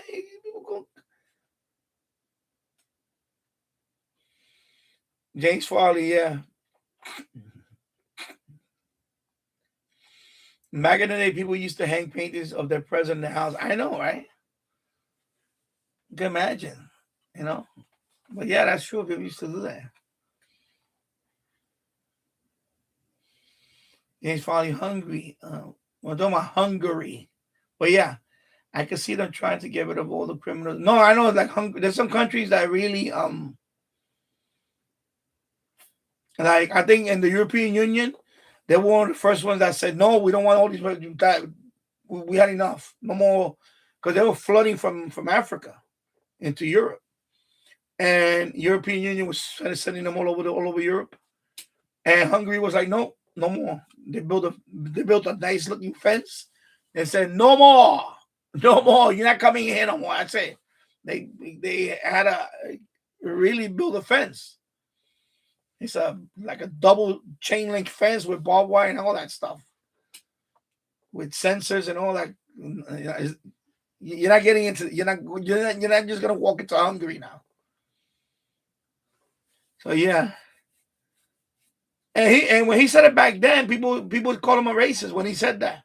That a lot of these countries they sending the worst people over here. They're not sending the smartest people here. We learned that from 1981. Remember the Mario boat lift from Cuba? All the people that were coming from Cuba that Castro released. A lot of people Castro released were criminals. He emptied their prisons in Cuba. And a lot of them wound up being criminals and all that. And mentally, so yeah. So I can see them trying to get rid of all the criminal mental patients. But there are coming people that are good. Well, yeah. There's always a handful of good people that come, you know. But when you see a big influx of that, is that the country is just getting rid of, you know, getting rid of, like, you know. It's like imagine we do that here. We'll say, okay, all you people that are doing life or 25 years and up, we're gonna give you a choice. You can stay here and do your sentence, or I could kick you out of this country and send you to any country you want to go to. What you want to do? I bet you most of them will want to leave. They'll say, "Oh, you know what? I wouldn't mind going to Mexico. I wouldn't mind going." You know what I mean? They'll leave. They'll leave. And of course, you know, they'll leave. Same thing. That's the same thing. Except that it's the opposite. You know, in their country, they're criminal. In their country, they're in prison. And you just say, okay, look, I'm going to let you go, but you cannot live in this country no more. You need to go to another country. And they say, yes, please send me. Put me on a boat and I'll go. That's it, you know. And you can't come back. And if you come back, we're going to double the penalty. You cannot ever come back here. You know what I mean? It would do the same thing here. Most of them will leave too. You know? Most of them will leave also. Let me see who's two in this. Take two people in the same. Let me see. Yeah. So that's the only difference between that and this. This usually stays on and you can see people tuning here. Now it's that. You see this thing move around. So right now somebody's on 103.1. And you see the RDS right here. There's a little RDX test. Because this does RDS. The SDR chart. It does RDS. It has built-in RDS already. But there's also a plugin that you could, not a plugin, it's like a standalone app that you can link to this. It's supposed to be more accurate. And actually, that one also decodes the HD, I think. I think that's a different. That one decodes the HD, I think. I tried it, but I couldn't get it to, but I didn't really, you know, broke my head over it. RDS Spy. It's like a standalone app that you can run with it, or other SDR. But, you know, this has built-in RDS. See, it has all the information right there. So it can decode RDS.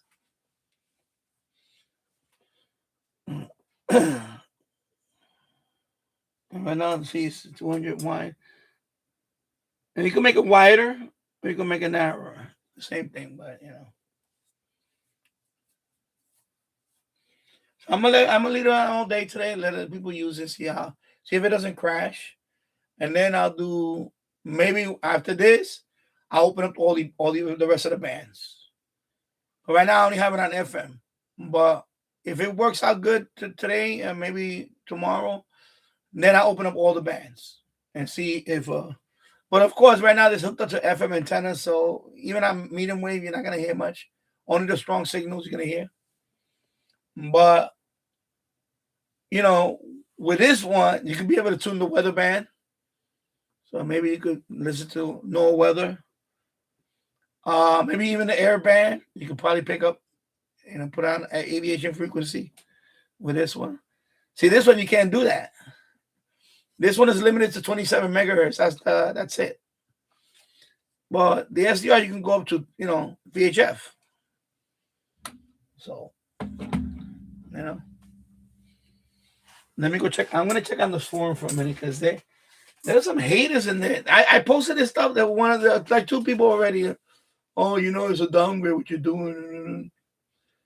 And I'm like I already knew that was gonna happen. And then the ones that I hate, the ones that agree with him, they keep thump. Like they all like fucking sheep following the. So but they don't know nothing about it because they didn't test it. I tested this thing for months. And let me tell you something, the S-Spy HF Plus Discovery. At first, when I first bought it, I thought it was like it grew on me, to be honest. When I first bought it, I didn't think it was that. I thought it was okay. I thought it was just as good as RSPDX. Where's RSPDX? Where is it at? I thought it was very close to the RSPDX, right? But of course, the RSPDX goes up to 2 gigahertz. I think it's 2 gigahertz. That goes up to 300 megahertz, and that's it. But they both have the HDR thing that you could, it's more sensitive on medium wave and all that. So these two are very close when it comes to medium wave DXing and all that. In fact, this one, I heard WWVB clear compared to this one. This one, when I heard WWVB, it wasn't as clean. It was a little staticky. But this one, when I heard it was clear.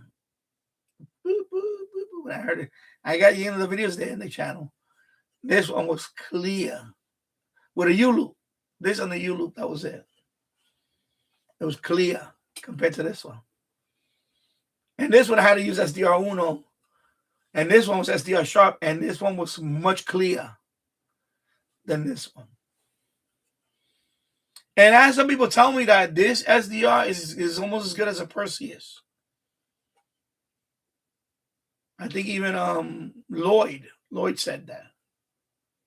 Lloyd has mentioned that in DX Central. He has a channel called DX Central.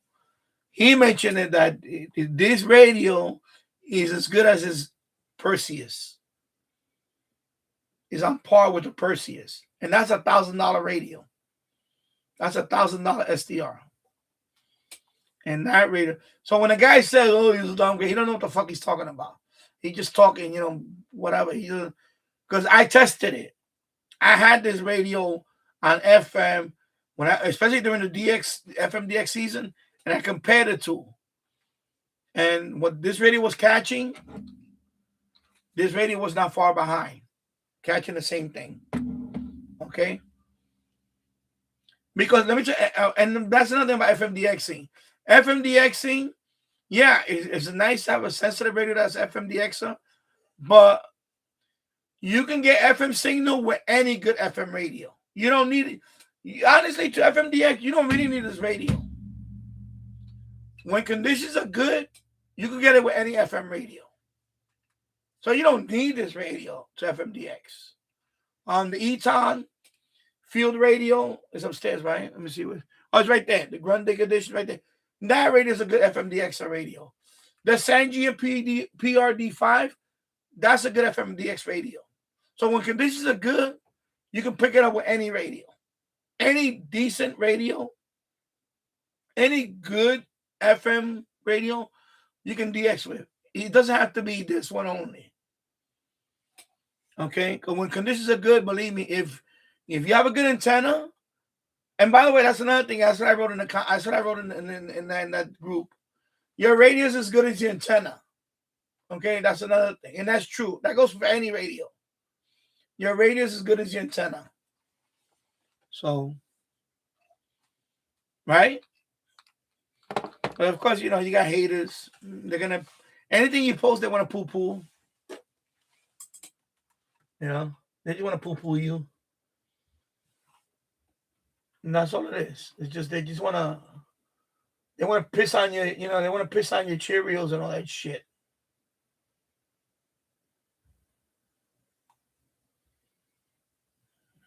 You know?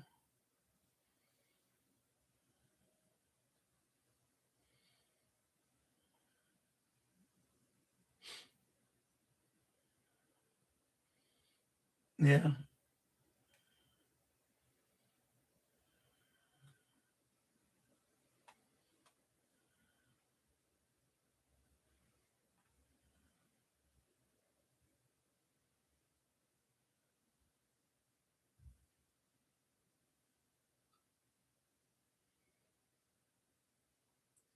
Yeah, of course, see. Oh, God. Especially the guy from Romania. You can tell he's a hater. It's a downgrade for sure. Airspire Mini equals, and he put a wastebasket. Like, you fucking haters, yo. You know, I'm just trying to share this with them that I did it with Airspire now. And people put comments like that, like, oh, you know, he's like fucking hate, yo.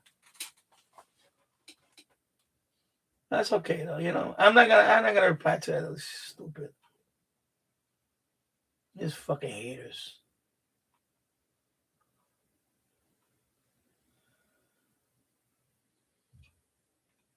This guy right here is trying to speak up here.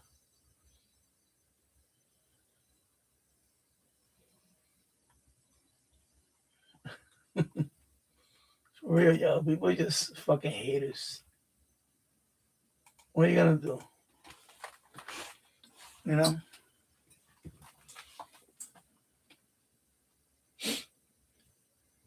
Oh, you just logged into the server? Okay, so you're in there now. Let me see. Actually, let me just look at the power show. Oh, okay, I see you. New Jersey. Okay, I see you. Hi, Danny. I'm not logged in. I don't want to. Yeah. Anyway, enjoy your tune. Anyway, eventually, let's see what happens. But I'll probably give you an admin password too. The other way, when I have the admin lock, because you know, obviously people are not gonna behave after a while. Somebody's gonna be hogging up the server. It's crap. Plus, I'm not gonna have it on every day on. That I noticed that it's much better like that. I'll have it on when I want to come on and like I was on for a couple of hours last time. I had it on because it was like I think conditions were better last night, so I actually heard Ellenville 99.3. I heard Ellenville all the way up there, 87 miles upstate. I heard Ellenville 99.3. And by the way, right now I don't have the amp on. The amp is right here. So that's without the amp. If I put the amp, it'll be stronger. So, you know, I don't want to put the amp because I want people to tune in like that for now. But, yeah, if I put the amp, it's the same thing like this one. It'll blow it away even more. But I don't want to put the amp now. I want to leave it like that because I don't want it to run. Because the good thing about that is that I'm not... The problem with this plugged in all the time is that you're killing the battery. When you have it plugged in all the time, you're killing the battery. You know that, right? The battery is always constantly, and you actually shorten the life of the battery. And in this case, the battery, you have to open up this radio. It's like screws here, screws here. So when the battery goes on this radio, you have to literally take it apart. So I said, you know what? I'm done with that. I don't want to. And then this one too, it has a battery in it. And if I leave this plugged in all the time, I'm shorting the battery on this one. So I got to the point and said, you know what? I'm going to try another radio and see what happens. And let people enjoy it. Now, maybe at some point. Yeah, but this one doesn't have a battery door. It's built in. So there's no battery door. So I think in here is two 18650. Because it claims it has 5,000 milliwatt, what is it? Milliamp. Excuse me, milliwatt. What am I saying? Milliwatt. 5,000 milliamp, but there is no 5,000 milliamp battery that makes. So I think they put two 2,500 milliamp batteries in here. Milliamp hour batteries. So there's probably two 18650 in here. And they're both 25 minutes. They just added them together and say 5,000. So I think that's what's in it. Just like the boombox. You know the boombox? The QFX boombox, whatever it's called. That one has two batteries inside too. So, and the heat shrink together. So it's the same thing. If I open it, it's probably two batteries. They heat shrink together. So,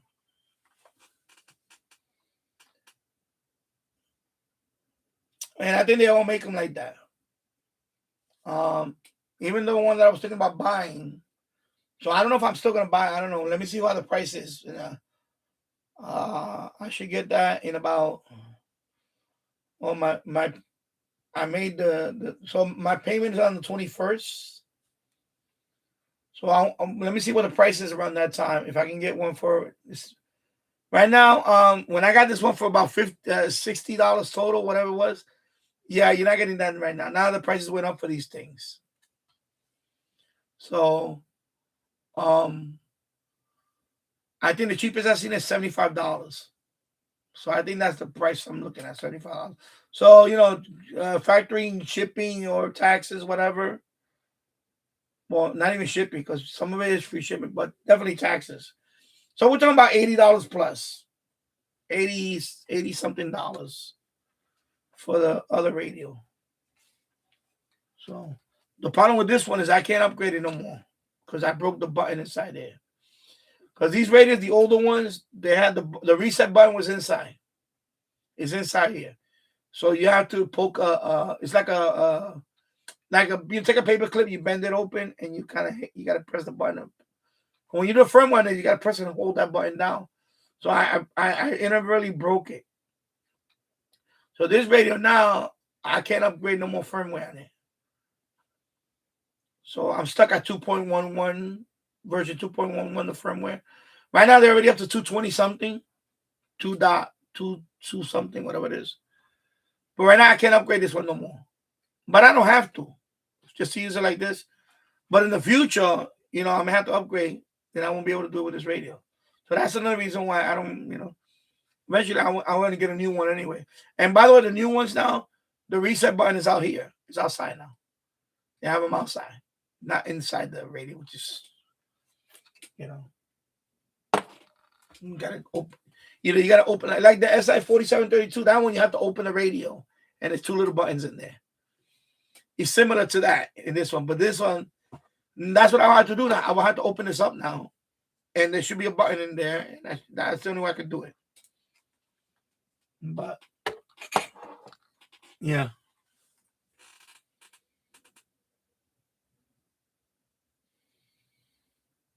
Yeah, so just open run wires outside of the box or battery hole. I don't want to do that. I don't want to have wires dangling. I don't want to do that. I like the way it looks. I don't want to do And that's another reason why I took it offline, because I want to take this one outside. I'm definitely gonna have this one in the boiler room now, so I can tune with this one now again. Like when I was doing last year, remember I was tuning this. So I'm gonna do that in there again. So that's another reason. I kind of missed it playing with it, And it's sitting there, everybody else play with it. Now I say, you know what, I'm gonna use it now over there. So, but I'm probably gonna get another one. I probably get like the one that Jill's has, the Deep Elect DP666. He got his in black though. I'll probably get it in red. I like the red one. It's really nice, fiery red. Red with a yellow display, yellow and black display on it. And, I'll probably get that one. But I want to look for a good price and see if And then we'll see. Let me see how much it is, and now then I'll get the mini PC, Windows PC. But we'll see. Let me see which one, either one. And that's it. I'm gonna have enough for one or the other. That's it. And I'm gonna be able to have both. Either I'll get the radio or I'll get the mini PC. Because if I do set up another server, I definitely gonna do Windows 11. There's no way I'm gonna do Linux. I don't know what that kid was thinking, but especially with the RTL SDR, this radio with even with Windows, it could be a headache. When Windows is a headache, yeah, you still got. We're here. He's not plug and play. You still got to download Zadig and run that, and then that installs the driver for this. So SDR Sharp, even though it says they have the driver for this, it doesn't work. It never worked for me. I installed SDR Sharp here. Windows 10 right now is giving me an issue. Every time I try to open up Windows SDR Sharp, it closes. So it's a security issue I'm having with Windows 10. But I'm at the point now I don't want to do this on Windows 10. Forget it. I gave up on that. Saying I don't want that. And I got this running now. I'll just get another Windows machine and do it there. I have machines there. I could probably. But the problem with the server rack is that they're too much. They're too noisy and they take too much power. I don't need that. Plus, I have a laptop. I could use an old laptop. I do have an old laptop that I could upgrade that to Windows 10 and maybe use that. But I don't know. Right now, I'm just gonna stay with one radio. This. By the way, this one I could put in the AirSpy network. I could put this one in the AirSpy network in the same box. I could put this one there, but I don't know if I want to do that because this radio is, it's okay, but it's not an AirSpy. This radio is definitely like I feel like this is a downgrade. From this to this is a downgrade.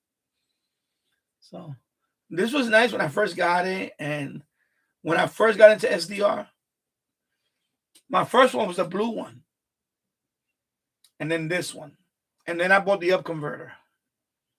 Right there, see the up converter? That box right there, the up converter.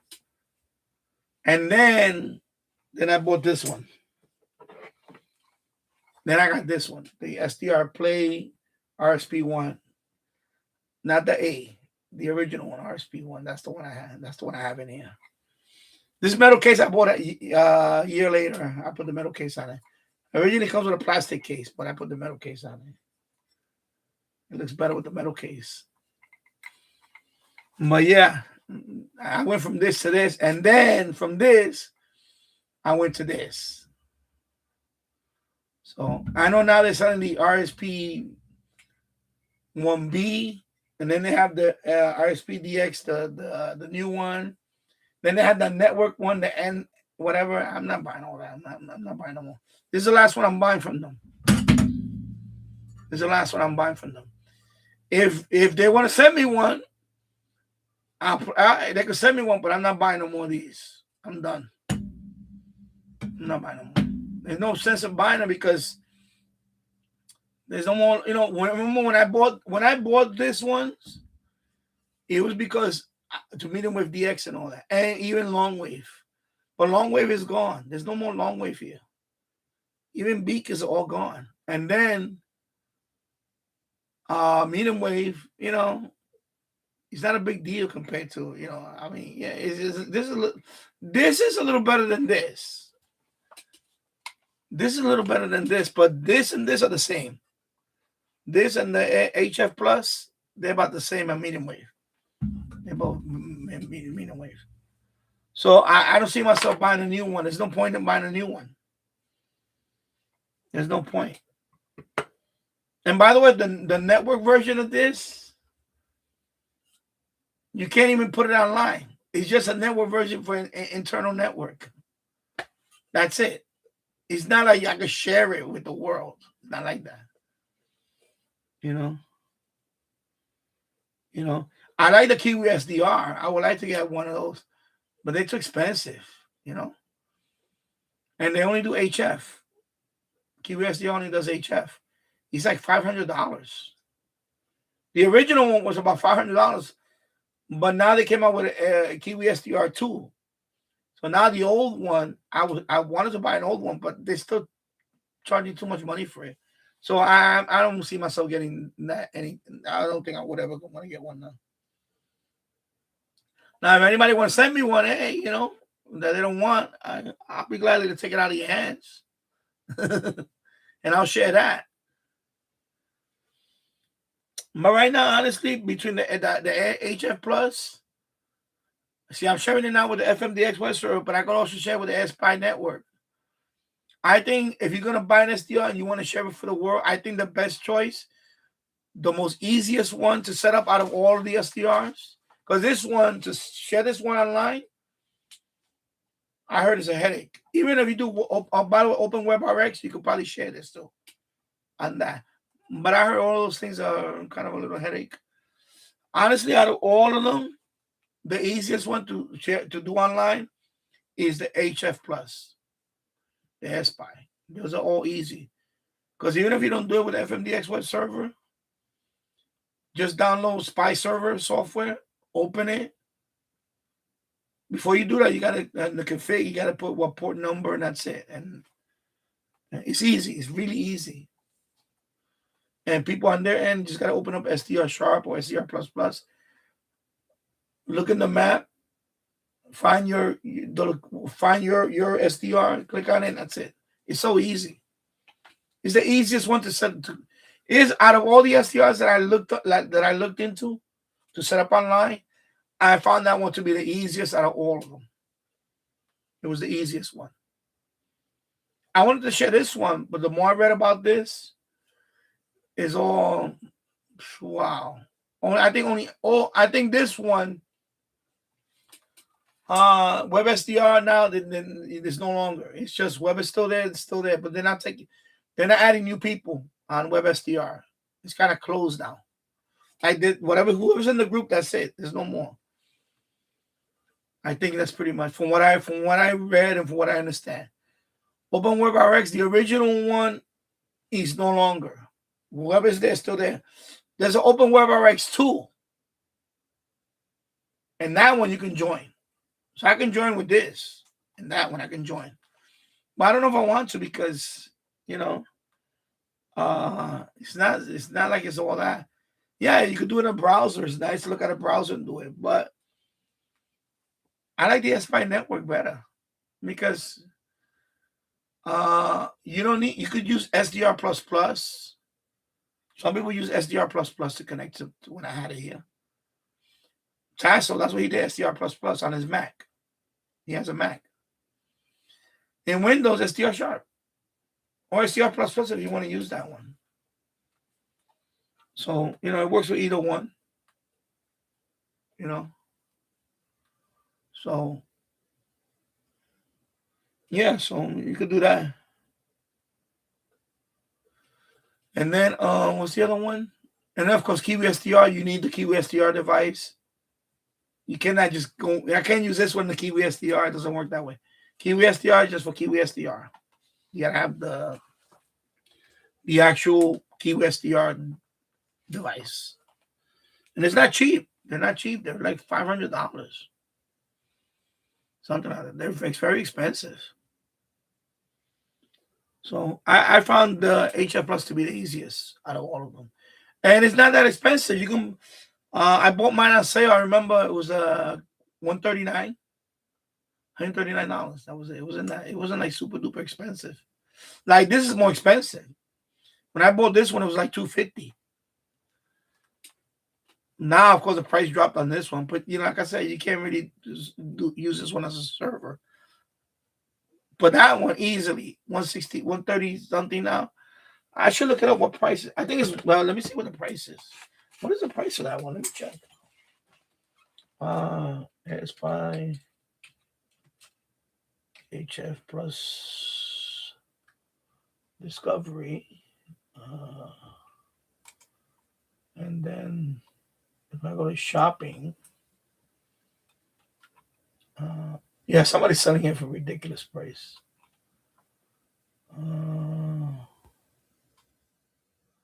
Cannot be that. Okay, that's really overpriced. You jacked up the price on it? It cannot be.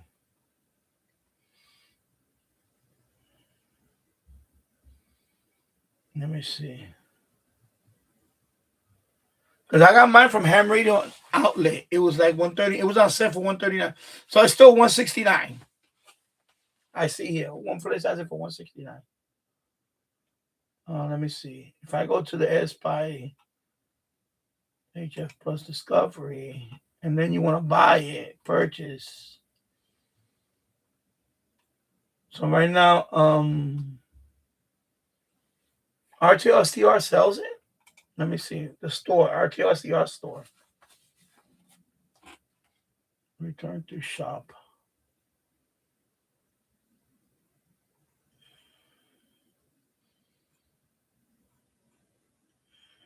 Where's that? Is it here? Do they really sell it here?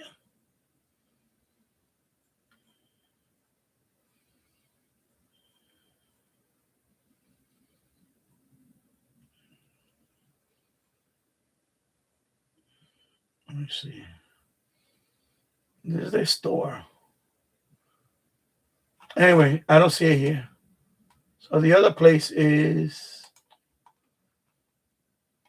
this one, the one from okay. So it's 169. Yeah, 169.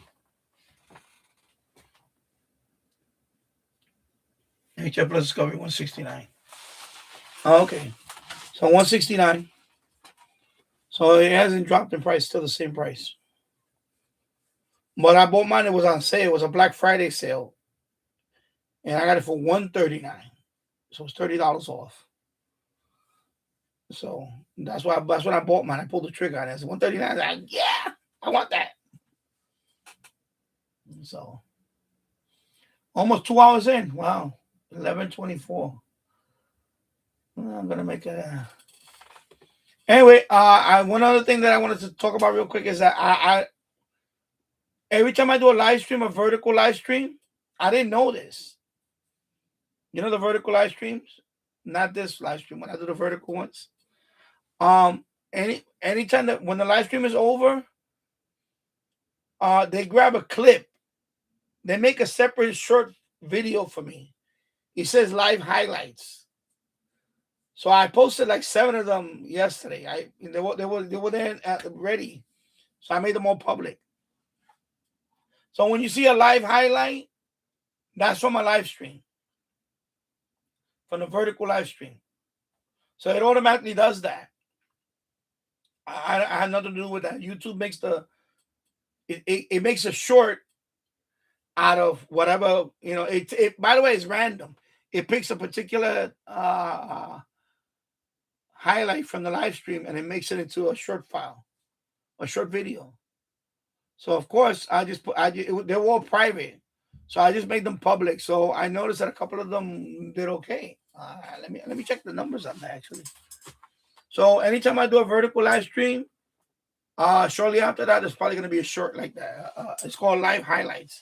And by the way, they got that from TikTok. TikTok does that too.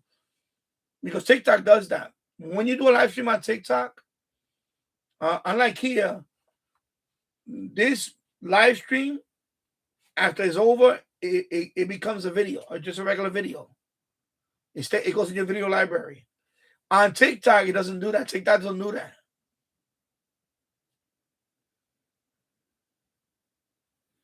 It was strange shorts now. It makes sense. Yeah, because it automatically does that now. YouTube is doing that here. Because on TikTok, when you do a live stream, the whole live stream does not get saved as a video. You lose it.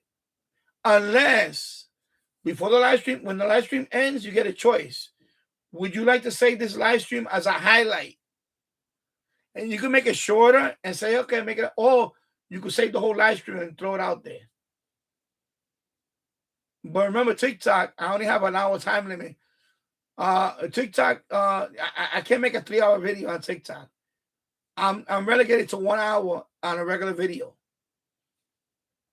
So I guess now YouTube is doing that here. So now anytime I do a vertical live stream, they randomly take a minute. They make a minute. Usually they all last about a minute. And it makes a short for me automatically. And it says live highlights. I can edit and call it whatever I want, but I leave it like that, live highlights. And by the way, also the live highlights, what it does too is there's a little link in there. You can link it to another video. So all my live highlights, I linked it to my last live stream. That's what I did. Because I don't want to leave it blank. Because it says video related or something like that. So when you see those on the feed, on the shorts, that's YouTube automatically making those shorts for me. So they make that for me if I do a vertical. Because they're adding a lot of stuff to the vertical now. And a couple of things about vertical live stream. For example, I don't know, can anybody confirm this? On a regular live stream, of course, you get ads. You get a whole bunch of ads. But on a vertical live stream, you don't get ads, right? Do you get ads on a vertical? Because I heard you don't. Because there's a table. They sent me the comparison. If I remember, I think on a vertical live stream for now, there's no ads. I don't know if that's true. Is it no ads on the vertical? I think there's no ads. I had to look at my email. It took me to a link and it compared both of them. It compared horizontal live stream to vertical live stream, and it got the yes, no, yes, no. So I think there's no ads right now on the vertical. So if I go on live on the vertical, there should not be any ads. I think. But I want somebody to confirm it. I want, like, James been there a while. I don't know if you ever got an ad when I was doing the vertical. And then I think there's another thing. Also, by the way, when I do a vertical live stream, I get included in the shorts right away. So when people scrolling in their shorts, my live stream could show up on the shorts. So that means you could get more views fast. And I noticed that. On my vertical live stream, I had like 50 people watching. I had like crazy numbers. One time I think I had 90 people watching for like a few seconds. No ads on not here. I'm talking about the vertical. The when I'm doing the other one,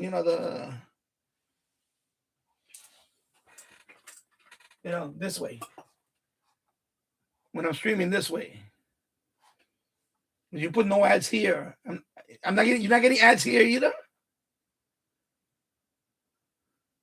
I'm talking about the vertical. When I'm in have you ever seen an ad on the vertical? Right now, I don't know what you wrote there. You wrote no ads here. Oh, you had ads on the vertical. Oh, okay. So I need to look up. Let me see. Let me find that list. Let me find that list. Hold on. Let me go to my email, and then I think I have to click on. Let me see. Let me see. YouTube. Okay, here we go. This is the. Okay. Let me see. Is it this one? No, it's not this one. Oh, it is right here. Okay.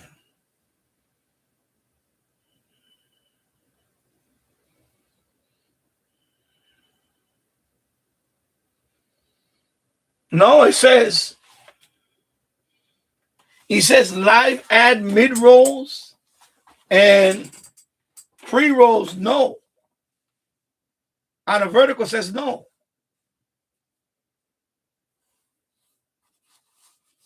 How you not getting ads here? Well, you got premium? Are you YouTube premium or something? If you YouTube premium, you're not gonna get ads at all. Oh, you're doing a blocker thing? You shouldn't do that, bro. Oh man. You cheat. What you mean, man? Don't tell me that, man. Come on. Anyway, it says here, look, I'll show you.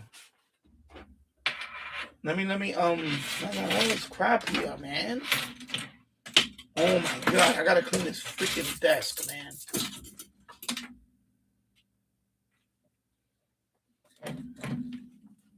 Sorry, I got too much. I got this cable all over the place. Anyway, it says right there. I don't know if you can read it. Jesus Christ with this thing. See? I'm trying to hold it right there. So it says discover on Shorts feed. Yes. Scrollable for more live streams. Yes. Clickable links in the chat. So, and the vertical live stream is no. So you don't get clickable links.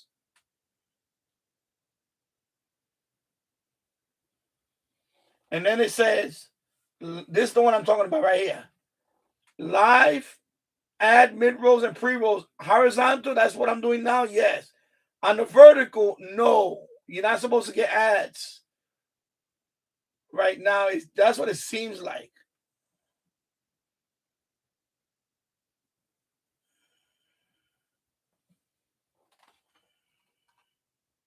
Oh, wait a minute. No, there's something else. Members only live stream. No. Oh, that's members only live stream that only happens? Oh, okay. Never mind. I think that's for members only live stream that you get these features. Oh, okay. So yeah. So never mind. I think that's members only. Forget it. I read it wrong. So you do get ads no matter what. Okay. Yeah, so you do get ads. So I think it's members only live stream. If I do a members only live stream and it's vertical, you should not get ads at all. I think that's what they meant. I don't think it's every. But the discovery on Shorts that's true because I noticed that. I get a big spike in viewers. Like I'll get a big spike. You seen that like when I first started the live stream, like for the first few minutes, it'll jump up to like 30 or 40 people, 50 people watching. One time I got 90. I was like, what? 90 people watching. And then I was like, and then it goes away. It dies down real fast. You know? And then for a while, I'll stay double digits. For like the first, whatever, 10 minutes. It might be 10, 15. It'll go up and down like that, like spike, I'm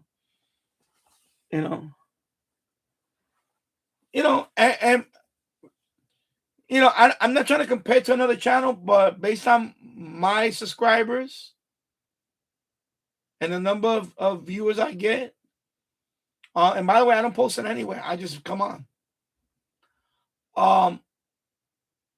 compared to another channel that's a lot bigger, that's 10 times bigger than my channel. If you divide the same proportion, or should I say ratio, it's the same. So if I had 10 times more subscribers, I would be getting 100 people watching. So the fact that I'm getting 10 and it fluctuates, sometimes I get, right now I only have 3 in the middle of the days, but and plus it's that's nothing, depending on the time of the day. Right now, it's not even on a Saturday afternoon, of course, the numbers will be a lot bigger. But, I've been doing the math. So, for me, I'm at 5,000 subs. So, the fact that I'm, getting like, this and that, 10, 20, whatever. On a vertical, I may spike up to 50 or whatever. That's not bad. So, if I were to take that number, multiply times 10, like how many subscribers, and then, convert that into how many people watching, it will be around the same. Maybe, I'm going to say about the same, but it will be pretty close. So, in other words,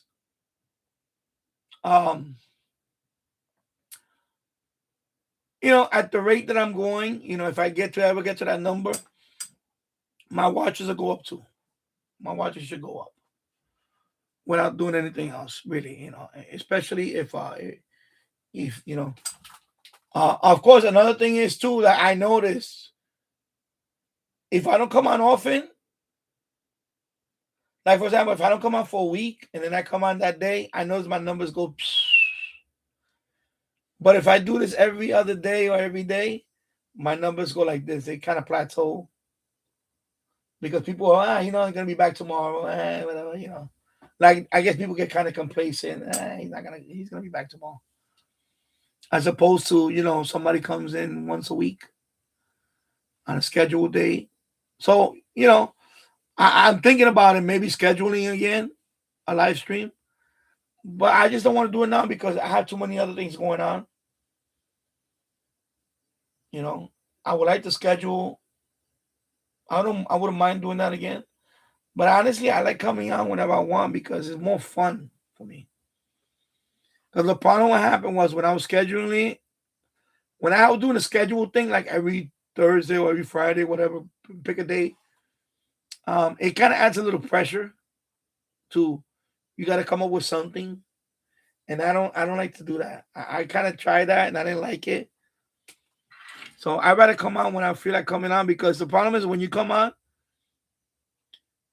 yeah, that's what I think randomly, because what happens is that if I come on once a week, I don't know. I like to come on when something's going on. Like for example, something, or if I find something, I don't want to wait a whole week to talk about it. Plus, I notice when I come on randomly, it's because I want to come on. And I have more energy. I don't know if that makes sense. When I come on, it's because I really want to come on. The problem with scheduling is that there's days, like when I was doing the scheduling thing, there was some of those days that I really didn't want to feel like coming on. I was like, do I really have to do it today? And the problem with that is that you have to come on, because now you have people waiting on you. And then if you start missing those days, people are going to be like, this guy stood me up again. You know what I mean? So I like random. For me, I like random. Is it the best way to live stream to get an audience? No. The best thing to do is to always do a schedule. But I just can't do it. I tried the schedule thing.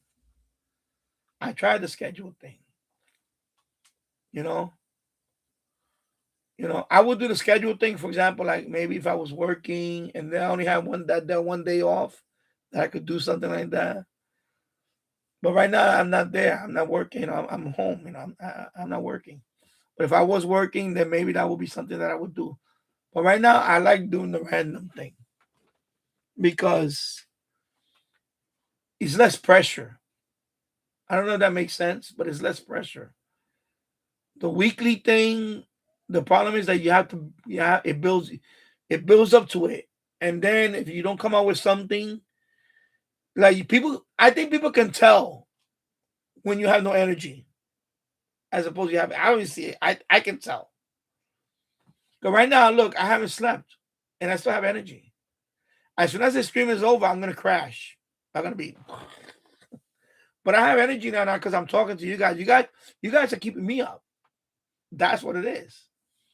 So, yeah. So,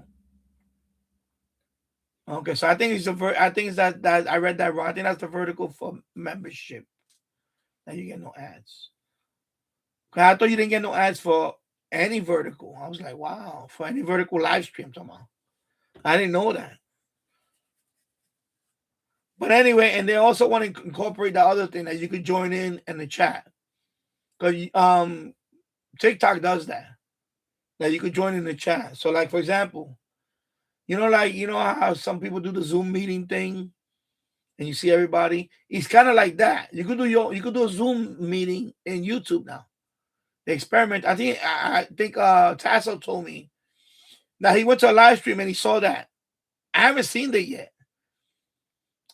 And I don't have that. I don't have that option yet. So they're giving it out to people little by little, I guess, testing. But I haven't got that option. They told me that I might get it one day. So if that happens, that means that you can come in and chat. Even if you don't show your face, you can just put the microphone and you see a little box, and they'll say like James Farley and anybody else like Tasso wants to talk. See Tasso. And it'll be like a little, picture right here, like Zoom. So they're rolling that out too. That's another thing they're rolling out. They're rolling that out. But I don't got it yet. But I know, like I said, Tasso seen it. I have not seen it on a live stream yet. So they're doing all these things now. There's so many things that they're rolling out. So, excuse me, sorry. Let me drink some water. Excuse me.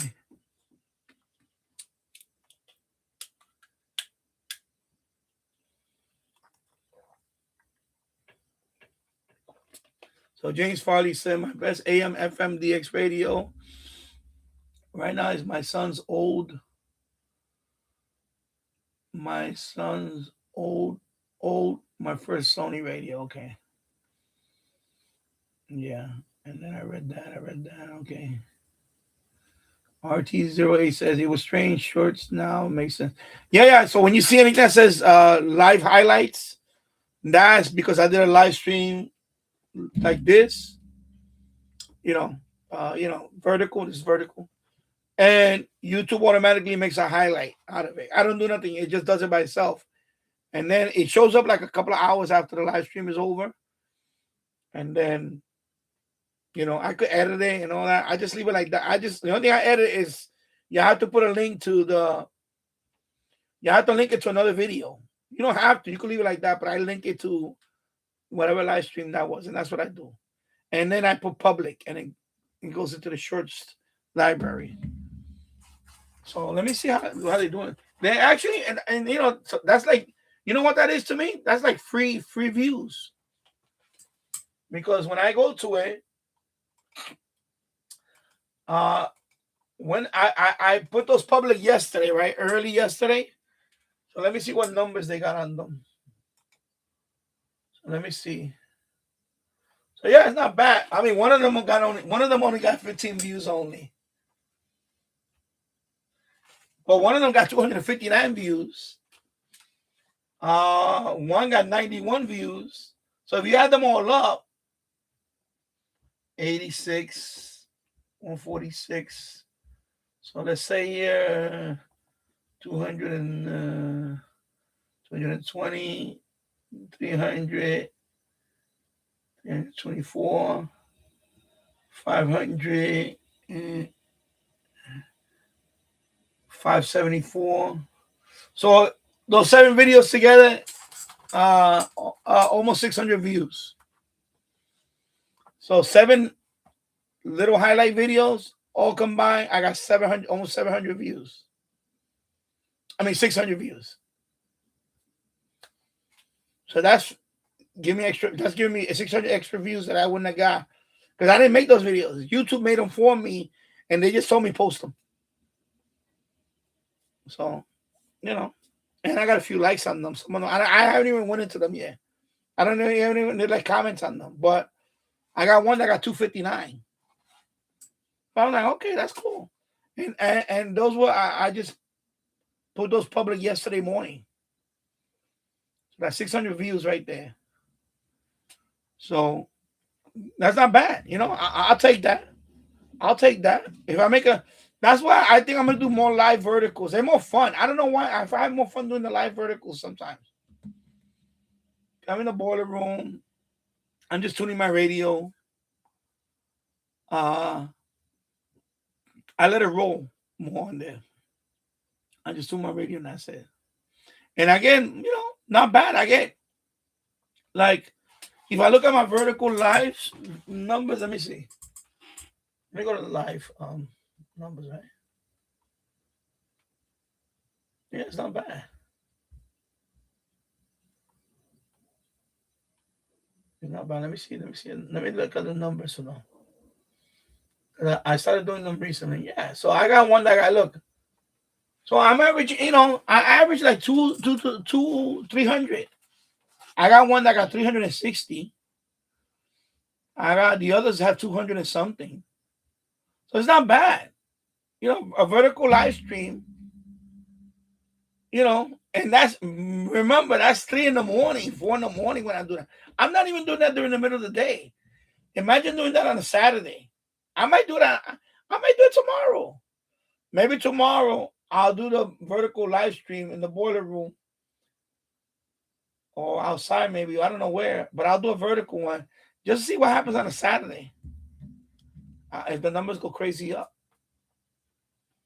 But, you know, like for example, this live stream right now, when it's all said and done, I may get to 200 or 300, maybe by the end of the day. Maybe. Right now, I don't know the numbers right now. I think I'm, you know, when it's all said and done, I'm probably gonna be over 100, and then maybe but maybe by tonight I might be close to 200. And then if it's not bad, I might get 300 views, and then that's it. Then it dies. But the vertical, I get 200 in like 3 hours, 2 hours. Like 2 hours, 3 hours, and it's like you know, solid 200, and I get the little short video that I could post that one up right away and get a boost on that one too. So it's like they want you to do more verticals. They're trying to push it for you to do more verticals. They'll reward you more for doing verticals. I noticed that. So if you're a small channel, I'm still a small channel by the way. But if you're a very small channel and you want to get like views, you need to do more. Like if you do a live stream, do some verticals, and you know, or post some shorts.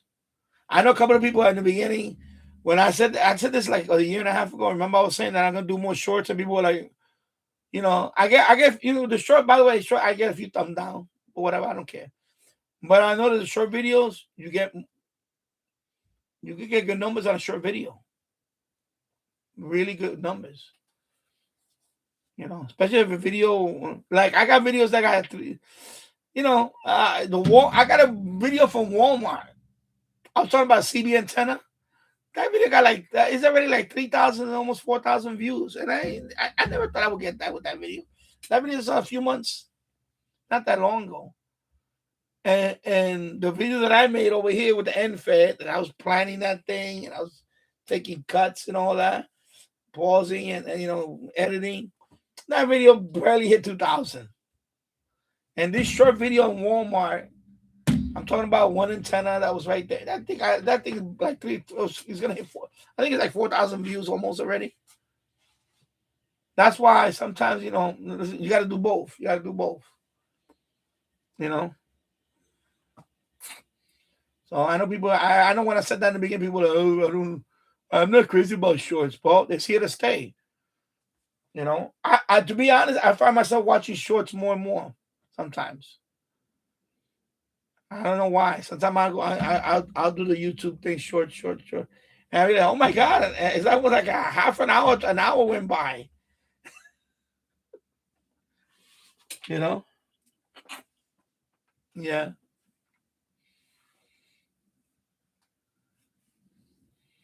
Let me see what else. No, James probably said no ads. He said I cheat. Oh man, I hope you're not doing the ad blocking thing. Please don't tell me that. And by the way, YouTube blocks. If you have an ad blocker, they'll block you. I think they're doing that too. So anyway, I don't. You can just skip the ad. I don't have to. I know sometimes it's frustrating, but you know, I'm trying to get every little cent I can because these people hit you with copyright notice after copyright. Today is probably the first time in a long time I'm not gonna get hit no copyright notice because I haven't played music at all today. I don't think I played music since I've been on, so I think I'm safe for today. So this live stream will stay monetized at least unless I blow it and go inside the radio and play music for 2 seconds. When they say, "Oh, you're only gonna play for 10 seconds," that's not true. Less than that, they hate you. The algorithm is so crazy now that even like 2 bars of, like 1 or 2 bars of the song, that's it. You got hit. Boom. That's it.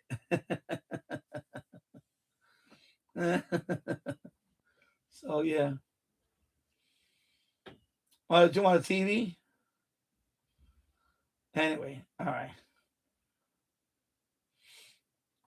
RT0A says I'm getting ads on YouTube and the stream. Okay. James Foley said, but on my phone, I get the ads when I'm commenting. Okay. And then about the shows. Yeah, the live stream, I'd rather do it random. I can't do the schedule. I just can't anyway because too much things going on in my life right now. Too many things in my life going on. I'm still waiting for the approval. I'm still waiting for my approval for the the Zepbound or Wegovy, whichever one. I don't know which one. Anyway, I guess I'm gonna have to call the doctor and say, listen, I haven't got approval for my medication. What's going on? So, and hello, Andy Randomness. Good morning, my friend. Hope you're doing well. Happy Friday. James Farley, when I watch you, I have the YouTube app and it gets ads on my phone, but on my big TV, no ads. Okay. Okay. Oh, so you're doing the phone to the TV? Yeah. No, when I go upstairs, I watch it on the TV. But when you watch it on the TV, you can't chat. That's the only problem with the TV. You can't chat. You just see the stream. You can't, there's no chat. But on my Roku, you can't even see a chat. I'm the TV upstairs on the LG. That's an older one. But this one, if I go on YouTube on this one, the YouTube app, I can see a chat. But you have to enable something on the side, and then you see the chat. You can see like a chat. But you don't really see a chat like this. It's just whoever's typing at that moment, you see that, and then it disappears, and you see something else. It's weird. And you can't participate in it. You can just see what they're doing. That's it. So it hasn't gotten to that point where you can actually type in the chat. On a TV, you can't do it yet. I know they're working on that. I don't know, but you're not going to be able to because it's, how you going to, with a remote? Unless you have a keyboard for that. But I noticed on this TV, I've been on live stream where you can see the chat on the TV. But on the TV upstairs, I've never seen that. I've never seen that happen yet. But on this one, it does it. And not every chat. I think it's on. I think it was it was about months ago. I was watching you know those live streams where it was a live stream where they were landing and taking off, like plane spotting. The guy was on in a LAX. He was at LAX, and there was planes taking off and landing, and people were chatting. People were just there chatting, and he was filming and he's talking, and it was live. That's the only time I ever saw a live stream go on my TV. I don't know how the hell that happened. I was like, and it was this TV, the Roku. Not the one upstairs, I've never seen it, but on this TV, I've seen it. But of course, you only can see the chat. You can't participate in it. So I don't know that anybody that ever happened, but it happened. It happened on this TV but that was it.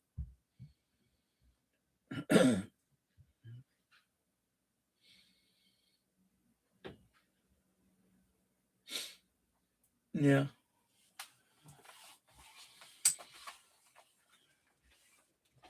So let me check the server now. Let me see if anybody let me see. Let me see if they change the thing now.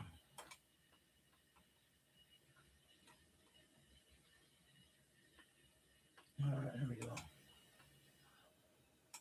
I'm still there. All right, let me see. So Tasso says hello. Dimitri says hello. James Farley say hi, Danny. I can type hello. Hello, everyone.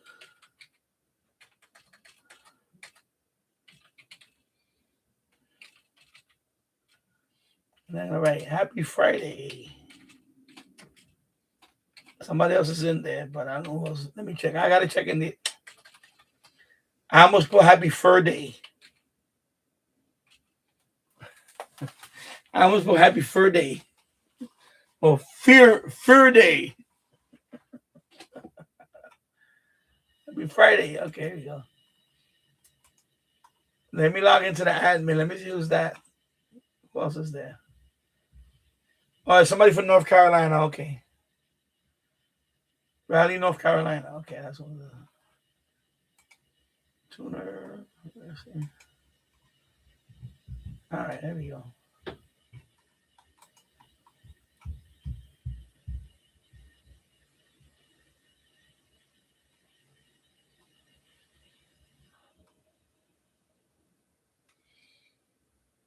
Well, now 4 hours and 20. So the server's been up for 4 hours and 26 minutes now. Okay. Yeah, I'm gonna try to run it for 24 hours, see what happens with the AirSpy. See how it goes. I don't want to touch it because I don't want the. I'll touch it tonight, see if it's warm. But it doesn't. I ran it for.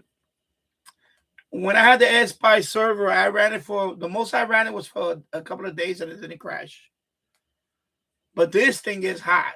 These get hot. These get hot.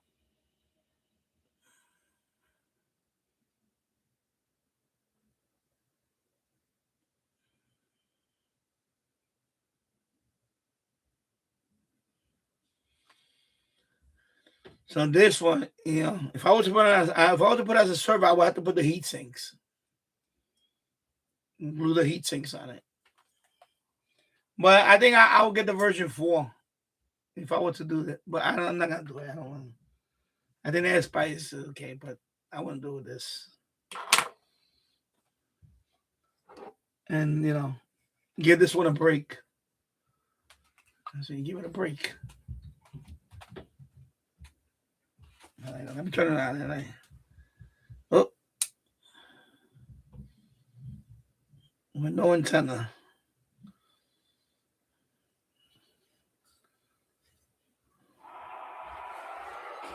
And let me put the antenna on it.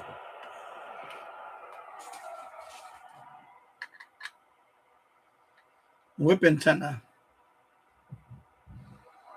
Well, now I can use a donut. And last night, for the second time in 2 Protesters who oppose ICE enforcement gathered in downtown Manhattan. A protest on Foley Street in Manhattan became contentious Thursday night, and demonstrators called for the hanging of Secretary Kristi Noem and the execution of ICE agents. There you go, thumbnail.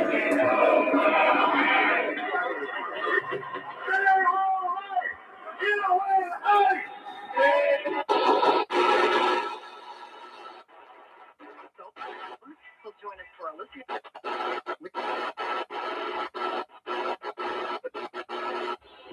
And a drum kit from an iconic Beatles performance could be yours. It's going up for auction. Ladies and gentlemen, the Beatles. That's okay. I still listen to them. It's just that I listen to them, it doesn't, the only thing is I know Andy, I know some people are like, ugh, I don't want to hear about the protest. I know I don't want to hear about that, but that's not even Greg Kelly, that's everywhere. I don't want to hear about the protests. They're annoying me. Yeah, I know Greg Kelly, he's all right. It's just sometimes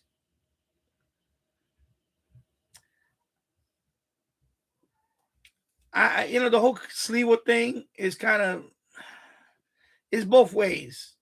I'll be honest with you. It's both ways. It's both ways because I never took him seriously.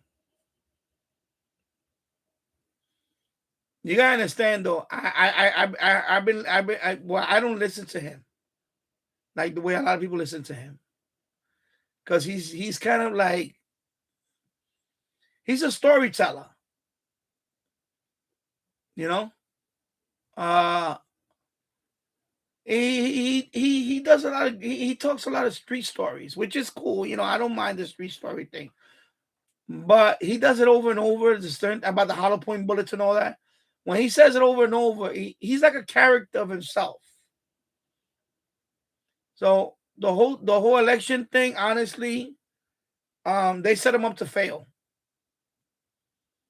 They set him up to fail because, I mean, realistically, the numbers is like 7-1. So nobody, when he ran as a Republican,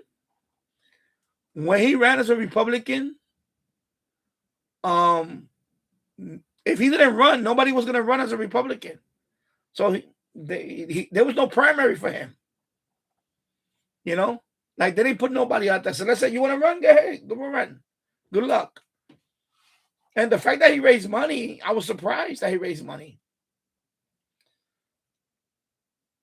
So to me, it was like, did they kind of throw him under the bus? Yeah, they did. They threw him under the bus because I didn't, especially for Cuomo.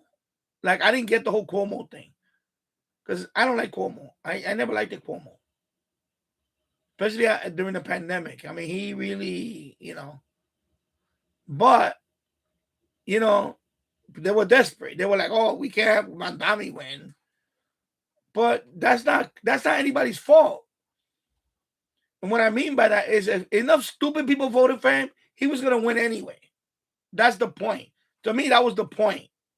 It's not that they both lost to him. Because if you want to pin the blame on anybody out of the whole thing, it's Cuomo. Number one. Actually, I go back further. Eric Adams is the blame. Because if he would have done a decent job, he would have got reelected easily. But since Eric Adams was a fucked up mayor, that's when it kind of opened up the whole thing.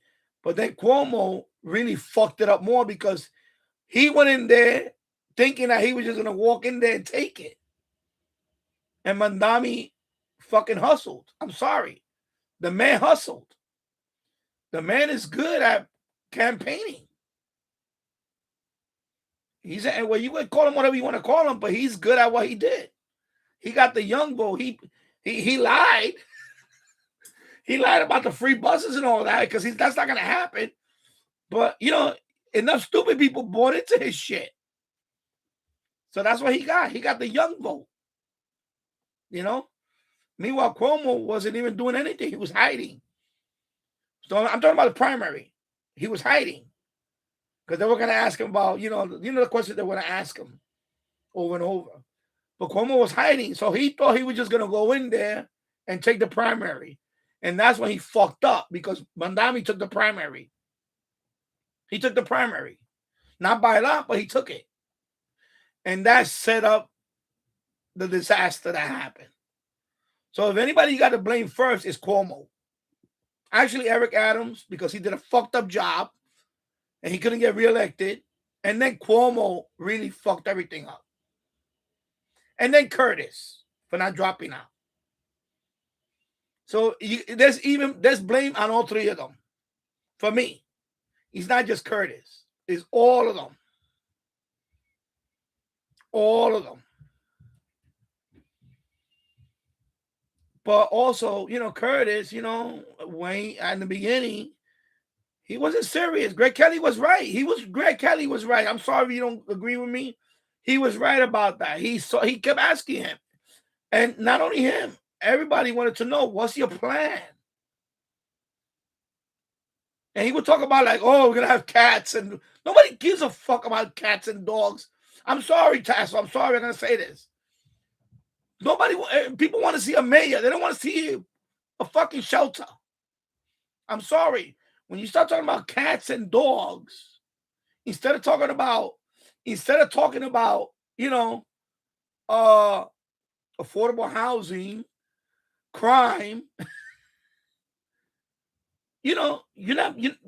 nobody's going to take you seriously. I'm sorry. Nobody's going to take you seriously. That's how I felt. By the way, I live in Yonkers, so I don't care. That's you guys in New York City, enjoy him now. I live in Yonkers, so it doesn't bother me. But that's my impression, that you can't take him seriously. He's talking about cats and dogs. I'm sorry. Come on. Have a plan. I get it. Those street stories, that's appealing to, 1% of the audience. First of all, he's not known, really known. He's known in New York City. He's known, but he's not that known in New York City. He's like a generational thing. Like the real young people don't know who he was. And by the way, there's a lot of stories that he said. Some of it, is up for speculation. He does exaggerate and kind of lie sometimes. He does lie. I'm gonna say that kind of. He does lie. So I couldn't take him seriously. Even if I was in New York City voting, I couldn't take him seriously anyway, because he wasn't being serious.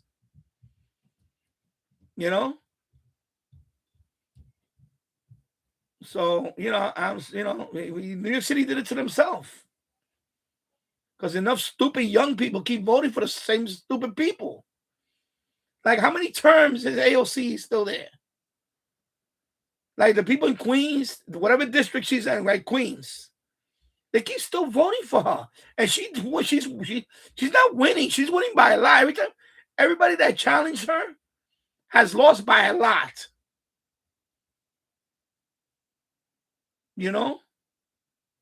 Has lost by a lot. Not even close. So how this dimwit keeps winning? Because there's too many dimwits that keep voting for them. That's it. It's that New York City, you are outnumbered by dimwits. All the smart people left. There's only a handful of smart people left there. Everybody else is dimwits. That's it. That's the only thing that's the only explanation. It's too many dimwits that keep voting for these people. That's it. It's not Curtis's fault.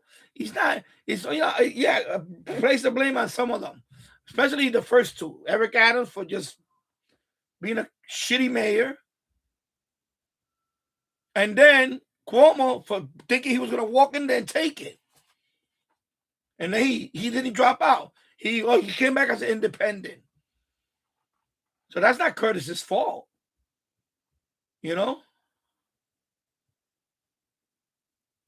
It's sad, but But you know what's sadder is the people that keep voting for these people.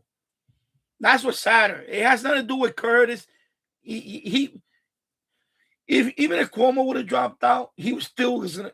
Even if Cuomo would have dropped out, for example, Curtis still was gonna lose. He still was gonna lose. If Curtis would have dropped out, Cuomo still was gonna lose. Mandami is just too many people. Too many people drink his Kool-Aid. That's it. That's all it is. That's all it is. That's the only thing left. I don't blame any of them.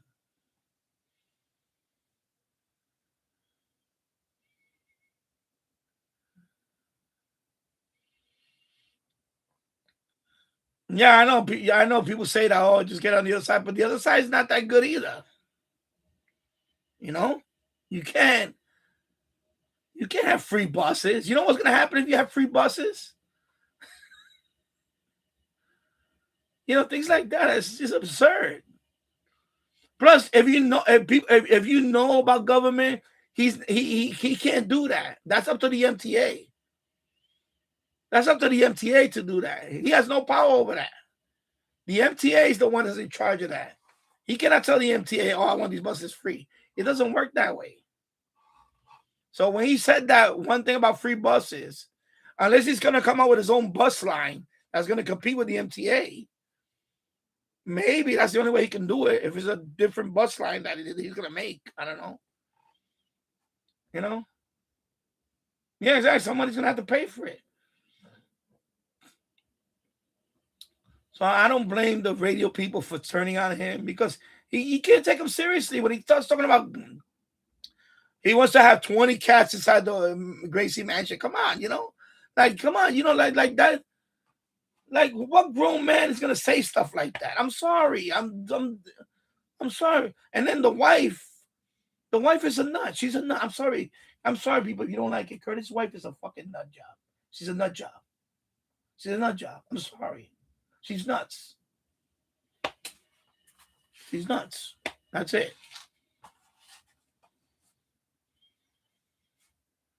You know, I'm sorry. I'm sorry. I want to be. Yeah, that's too much for anybody. I'm sorry. That's too much for anybody. I'm sorry. You can't. That's. You know how I see these videos where I see these hoarder shows that somebody had like all these cats and garbage, and it's disgusting. It's a health hazard. And they wind up getting evicted. They wind up losing the house or something. My God, it's crazy. So come on, man. Like I get the whole, you know, compassionate thing, but come on. It gets to a point where it's, come on. Oh, God. Yeah, something like that. She wants some kind of shot. Anyway, let me start reading all this before I fall behind. Where's my mouse? Okay, let me go back up here real quick. Yeah, so Greg Kelly, I know, but yeah, so I mean, you know, I listen to it, but sometimes he gets preachy because of course he converted to this, you know. I know sometimes he annoys me. He does annoy me sometimes with his like I listen to like lately, I guess finally this guy is gone. You know, Bill O'Reilly, 9 o'clock, he's gone. Now they have Joe Concha. I wonder what happened to Bill O'Reilly. You know. But I noticed too, he sometimes goes against Trump or not. Like he just sometimes he wants to. You could tell. Sometimes he just, oh God, you know, he's all over the place. Tasso, I received my RTL SDR version 4. What antenna do you recommend for AMDXing? Okay. So, yeah, that's going to be tricky because his dongle is like this, like this. So, of course, the first thing you're going to need, you have the adapter, right? You need the adapter that goes from here to the computer. You don't want to put this directly in the computer because it's gonna wobble and it's gonna mess up your. So I think it comes with the adapter, right? So you need the adapter. First of all, you need that. Get that no matter what. If it don't come with one, you need to get one. You don't want to plug this into your laptop. Plus, this thing is wide. So, for example, on a laptop, it takes up 2 spaces. Look. So, get the adapter first. You need the adapter. Get that first. Now, the antenna, since it's an SMA, like this, right? Like this. I will get the MLA30. MLA30 because you already have the MLA30 right in there. MLA30 for shortwave. Now, of course, it's going to be noisy indoors. If you could put it outside, it'd be better. Like if you had like a fire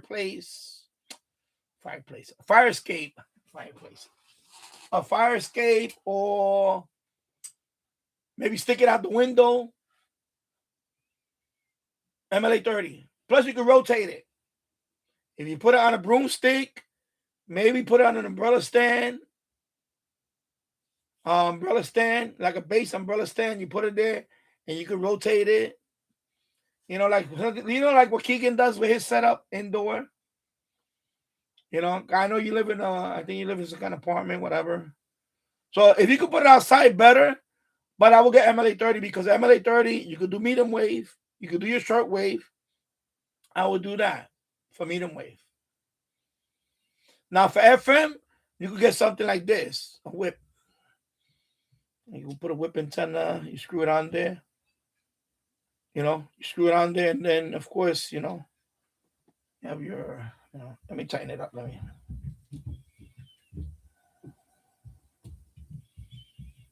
tighten it up. So, we tighten it up and then telescoping whip. Or, indoor FM antenna, but you're going to need an adapter. You're going to need an adapter for, like for FM, you could get a flat antenna, the one you put on the window. Right? The one you put on the window. You remember the black one that I had for the Super Bowl a few years ago? Remember that Turk one? Something like that? Or you get an amplified antenna, FM antenna, you want to put it in? Because let me see if you can answer these questions first, and then I can go on.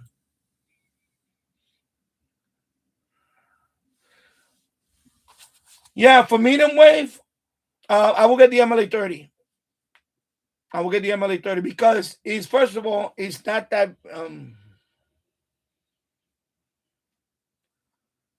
now if you're talking about like the AN200, okay, the AN200, yeah, you can get that, but you're gonna need, so if you get the Texan AN200, you can get that, but now you're gonna need a 3.3. I think that one, when you buy it, where's my spare one around there? I had a spare one around there. Give me a minute. Let me find out my spare one. I had a spare one around there. Where's my spare one around there? 3.5 millimeter. Where the hell is mine? I just took it out from here. Jesus Christ, where did I put it at? Where did I put it at? It's around here somewhere. Audio cable. Where's my audio cable at? I just had it. Anyway, you're gonna need a 3.5 millimeter. Where the? Give me a minute. I got a freaking mess in here, man. All right, here. No, this is not it. Oh, Jesus Christ. Anyway, I'll just show you one end because these are my earbuds. Tangled up. Let me untangle it for a minute. Sorry. So you're gonna need if you want to use the AN200,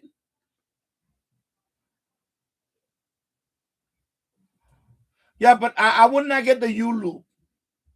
I would not get the U loop because there's no amplifier, and the U loop, honestly, you have to put it in a real quiet place, and you're not gonna like it on shortwave. I would not get the U loop. Don't get the U loop. The U-loop only worked on long way because it was really low noise floor. But as a DXer antenna, I will not get the U-loop. So don't waste your money on the U-loop. Don't bother with the U-loop. So the Texan A200, you can DX with that. I still prefer the MLA30. You're gonna get if I had to pick the two right away, with less MLA30 is gonna work right off the bat because you got everything right there already, and it's amplified. The problem with the Texan A200, when you use the wire, it's not that great. You can DX with it, but it's not that great, especially with RTSDR. I tried it. When I had the up converter and all that. It was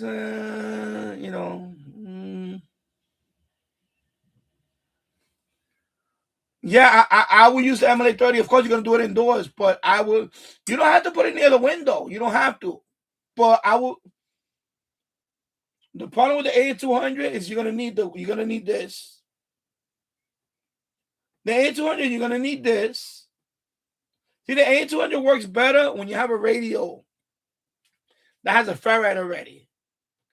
To me, I find the A200 when you plug in the thing, it's not that great. It's not that great with the wire. It's better when you couple it with a good radio. Like for example, like if you have this radio, your PL330, right? PL330, A200 right next to it. Then you could tune that alone with no wires, just the coupling. Because remember, you got a ferrite in here. The coupling that works way better than this with a wire to the A200. It's not gonna be the same. It's not gonna be the same. Believe me, I'm telling you that from experience. It's not gonna be the same. Because I find when you hook up an SDR to AN200, it's not that good. It's not that good. Now, when you hook it up to a loop like an MLA30, it's a big difference. It's going to be a big difference. But the MLA30, you're going to have to rotate it. You're going to have to rotate it until you find, because if you're in your room now, you're going to have to turn off everything. When you're doing something like that, you might as well turn off everything in that room. Turn off everything. Like if you got a breaker box, I would turn off the breakers. Because now you're in a room. See, the problem with the MLA30 picks up, it's a noise magnet, but it's good because it picks up, it's sensitive because of the amplifier. So if you really want to medium wave DX, I will get the MLA30. Don't modify. You don't need to modify. You don't have to modify it. MLA30 is going to fit right in here. It's going to fit right in here. And you just got to put get an umbrella stand or something, like an umbrella base. Yeah, but don't make a homemade antenna. Get the MLA30. It's like $40. Yeah, but don't do that yet. Get the MLA30 first. By the way, even if you get the MLA30, you can experiment with the element, but I don't think you need to. You don't need to. I did it because I wanted to do it. And plus, and by the way, I have mine outside. That's why I can do that. But when you want to do it inside, you don't need to. You can just do the wire. It is fine. But you're going to have to, inside, the problem with inside is noise. It's just a lot of noise. So inside, you're going to have to, obviously, you want to mount it somewhere. But you don't want to have it flimsy, like moving it. You want to get a little umbrella stand. Umbrella stand, right? MLA30 is going to go in you get a broomstick, right? Oh. I don't like the wall mount. I don't like the wall mount stuff because you might have to rotate it. Because now when you're indoors, it's a whole different ball game.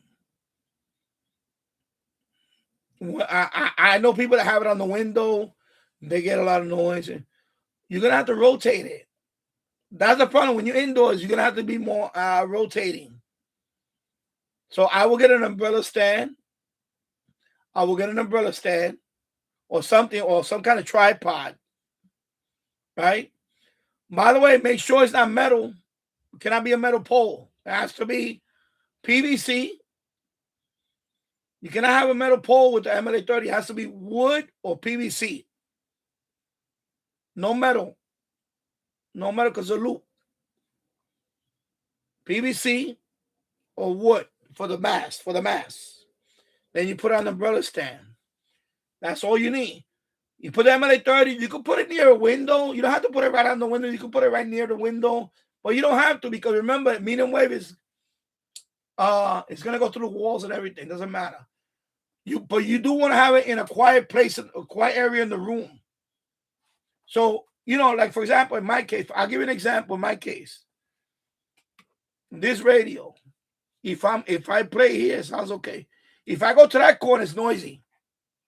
Why? Because there's an outlet over there. And the meter. If I go to my bed is right here. Even in my bed, if I'm on this side of the bed, I could hear it. I could hear stations. But if I move it to this side of the bed, it's noisy. Because why? The meter's right there. There's a meter right there. So it depends on what area of the room. So you got to find that. You're going to have to do it as time go by. Trial and error. So that's why I recommend don't put it on a fixed place, because that might not be the best place. It's not going to be the best place. If you put it, like a TV antenna, when you put a TV antenna in a wall, that might be the worst spot to put that antenna in. But if you put that antenna on this side, it might work better. So once you get the antenna, you're going to have to, try here. You're tuning. You might have to rotate the antenna. Maybe there's an outlet that's giving out too much, whatever. Or LED, or your neighbor's LED lights might be facing that side, like me. When I put my loop facing this way, I get a lot of noise. So I have to rotate it this way. And that's it. I don't have a choice. You see what I'm saying? That's why don't waste your time with this radio. Don't waste your time with the AN200. You're going to be disappointed.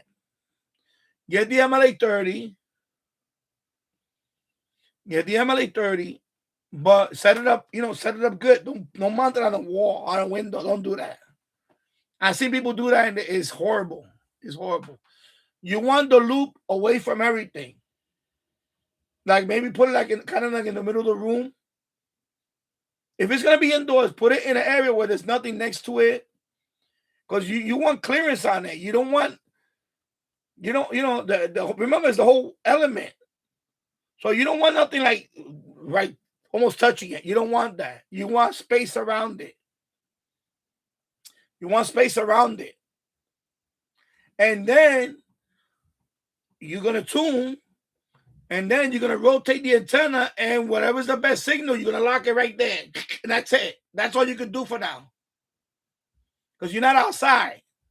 Remember, now you're dealing with inside noise too. Outside is more forgiving. But I still gotta move it outside too. But inside is gonna be less forgiving. That's why you really have to, even in the boiler room, even with this radio in the boiler room, in that corner, if I move it like this, I get and I go like this, it's gone. That's all it takes. Even in the boiler room. I could be on this station and it sounds fine, but I go like nope. You don't have. Sometimes you're not gonna have a choice. You're gonna have to leave it in that spot. That's it. For everything, you're gonna have to leave it in one spot, because the opposite, the minute you move it, it's too much noise. It's just too much, and there's nothing you can do about that. And that's the boiler room. For some stations, like when I go to 1520 now, I got to put the radio up higher now because it sounds better up here. But if I put it here, I don't know why. I don't know what it is. I don't know what's causing that. So that's why I say get the MLA30, get an umbrella stand. Amazon, I bought mine for like $20. That's the one I still have outside. It's kind of heavy though. It's a heavy umbrella stand. I still have it outside with the copper loop. I bought that for like $27, I think, or something like that. It's heavy. It's heavy though. I put a stick in there, and I got a little. Those are hand screws, and it tighten in. That's it, and it doesn't move. It says right there. In fact, the one I have with I put rocks on the umbrella stand so the wind don't knock it over. But indoors, you're not gonna need to do that. You can just put it, but you don't have to. But you don't have to get that big bulky one. You can get a smaller umbrella stand because the MLA30 is not as heavy as a MH1886 loop is a little heavier than that. But an umbrella stand, it's $20. You just get the umbrella stand. It's a base. You could stick a broomstick in there or a PVC pipe. So when you put the MLA30, you're gonna put on the PVC pipe. I'll show you. I have one right here. Look, I'll show you. You see? So you got a PVC pipe. You put this on the PVC pipe. You can put tie wrap, cable ties. You can use cable ties to secure this on the PVC pipe. Or what I did is I drilled a small pilot hole, and I put a screw in there, and a screw. I put a screw in there and a screw in here. In there, a small screw. Little screw, that's it. Right into the PVC. Or a wooden broomstick. No metal pipe. Don't use a metal pipe because it's not gonna work. You're gonna short out the loop. It has to be isolated. The loop has to be on a PVC. I see people do that. They put it on a metal pipe. You're not supposed to do that. PVC or wood, a wood stick. That's it. So I will go with PVC. You get PVC from Home Depot. Just get a piece of. Just get like doesn't have to be that high either. You don't have to be like 6 feet, high. No. 3 feet, 3 foot PVC pipe. About 3 feet. A few bucks. If you go to Home Depot, get one. PVC pipe. And then, or have somebody around there, or if you see an old broomstick somewhere, or mop stick, just take that. Screw one here, screw one here. You can put tie wrap if you want, but I did mine with the screw. Screw, that's it. Of course, this one got the BNC, but I modify. You don't have to do this. You don't have to do that. It's gonna have the wire. For indoors, that's more than enough wire. And they already got the wires already, it'll fit right in here. No problem. So you don't need an extension wire, you don't need adapter. It goes right into the radio, and that's it. You're good to go. But definitely get the adapter. You don't want to put this directly into because it takes up too much space. It takes up too much space. And that's it. That's all you do. And then when you install this, you download SDR Sharp, and then it never worked for me though. SDR Sharp, it says it got the driver for the RTSDR. It never worked for me. I wind up opening Zadig. When you download SDR Sharp or the software, inside that software folder, there's a little program called Zadig, ZADIG. You run that.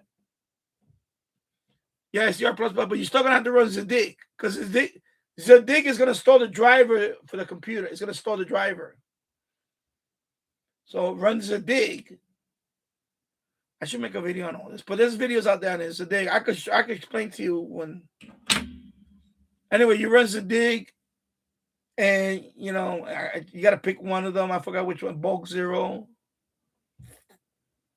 Oh yeah, SDR works with SDR plus now. It works. Is it working? You just put it in and it works. Okay, so then you're good. Okay. All right, so then you're good. Yeah, so you get the MLA30.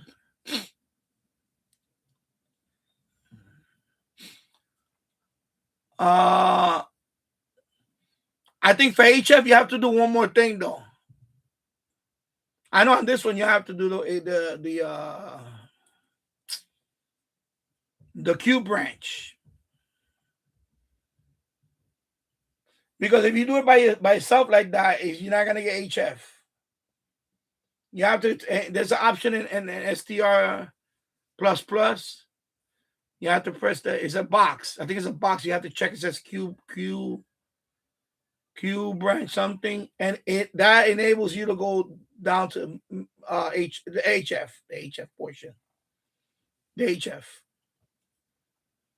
I know on STR sharp.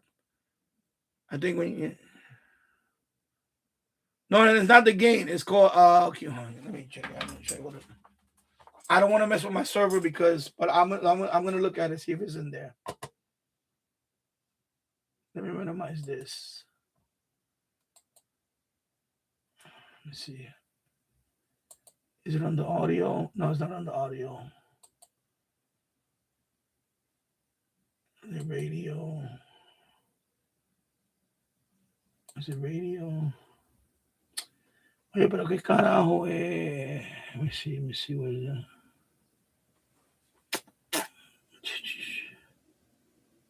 Oh my God. Let me see. Anyway, I'm not gonna do it. Let me look it up real quick. No, yeah, you have to play with the gain too. You don't want to put the gain too high all the way up. For FM, you can get away with the gain all the way up, but for medium wave, the gain has to be. I know this is the first time using SDR, so it's going to be a lot of learning for a while, but it's worth it though, because SDR, the beautiful thing about SDR is you see it right there, and you can see what signals are where, and then you can click on it. You know, that's the beauty. That's the beauty about the SDR. So, anyway, you used it. You just didn't have your own. Now you got your own. So, but you use SDR because you've been using mine. But now that you have your own, yeah, now you have to mess with the gain. You have to lower the gain. On HF, you got to lower the gain. Otherwise, you're gonna get images and shit like that, and it's just gonna sound horrible. So. And then also, let me see what I'm talking about, the cube. Let me see.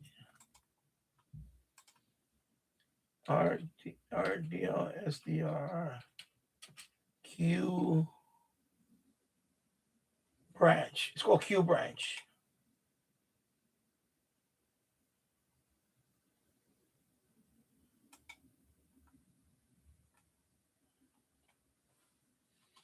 Let me see how version 4 is.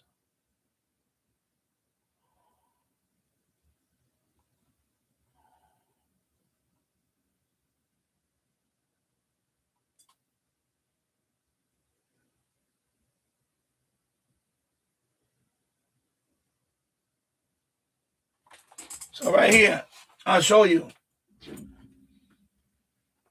So if you can't get the AM, you have to do the Q branch thing. It's something like this. You see? RTL controller, the device. You're going to see it says sampling mode. And you got to pick one of these. It's this one, I think, the Q branch. You see it right there.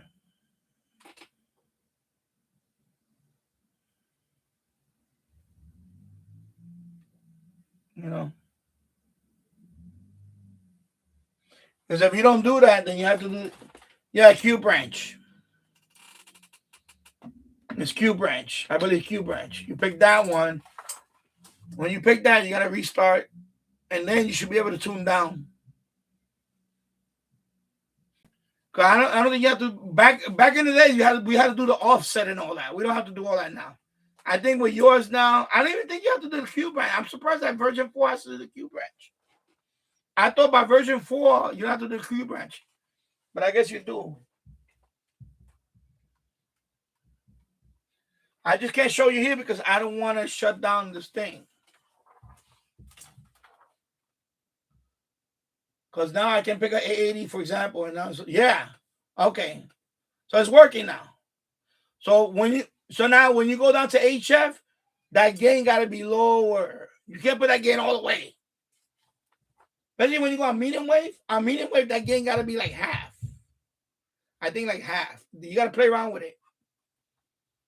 You got to play around with it when you get to medium wave. So, sorry, I mean it was. So I guess it's already good. Just need the antenna. So you picking it up with just no antenna? You picking it with no antenna? Oh, what? What antenna you have on it now? Did you buy the one that has the antennas and all that?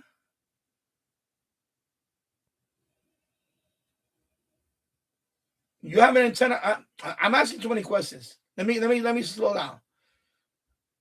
What antenna you have on it now? That's what I should ask.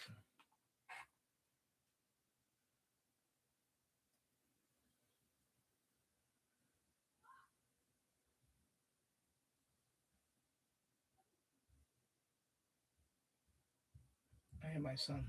He didn't go to school today, of course. My wife, when she stays home, he really pours it on her. Like, I don't want to go to school today. And she falls for it. I was trying to make him go to school this whole week because, okay, and then next week, and then after that, he has 2 days off the following week. Broke the streak. With me, he has not missed 1 day. With her, day number 9 now. So far, I think it is.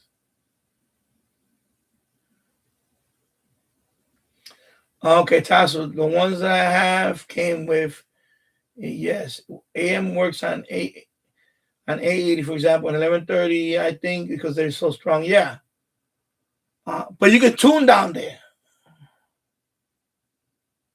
Okay, so I won't look for the cube. Can you do, so you can tune. So if it was not needed, let me see if that's the case. It might not be needed. That's what I'm saying. It might not be needed. But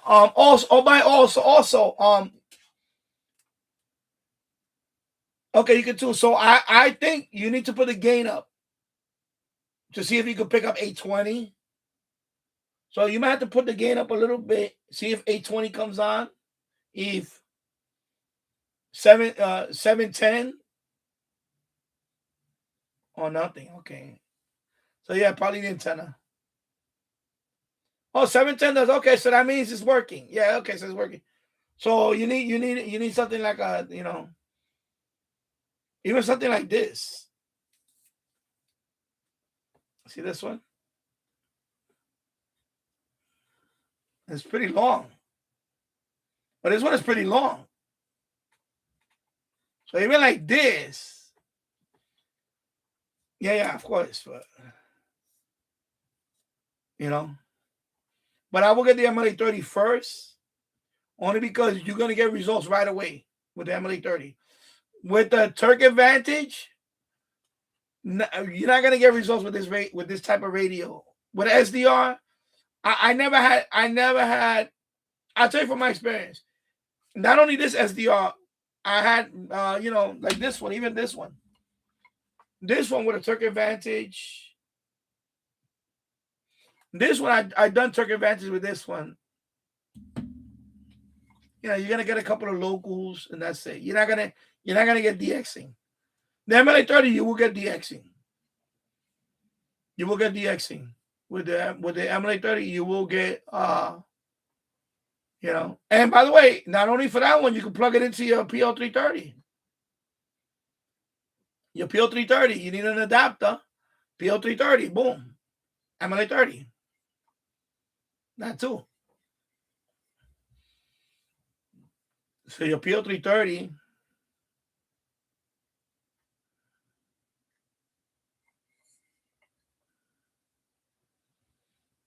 The RTSDR, what's the frequency range on it? Let me see. I'll tell you right now. Let's see.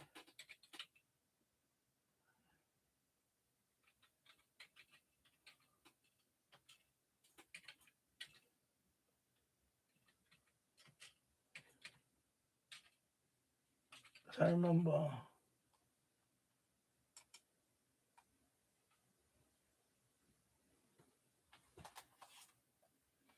All right. So it doesn't do long wave. So it's 500 kilohertz up to 1.7 gigahertz. Yeah, 1.7 gigahertz. So that's the range. So you can't do long wave with that one. Only if you get this guy. Here we go. The up converter.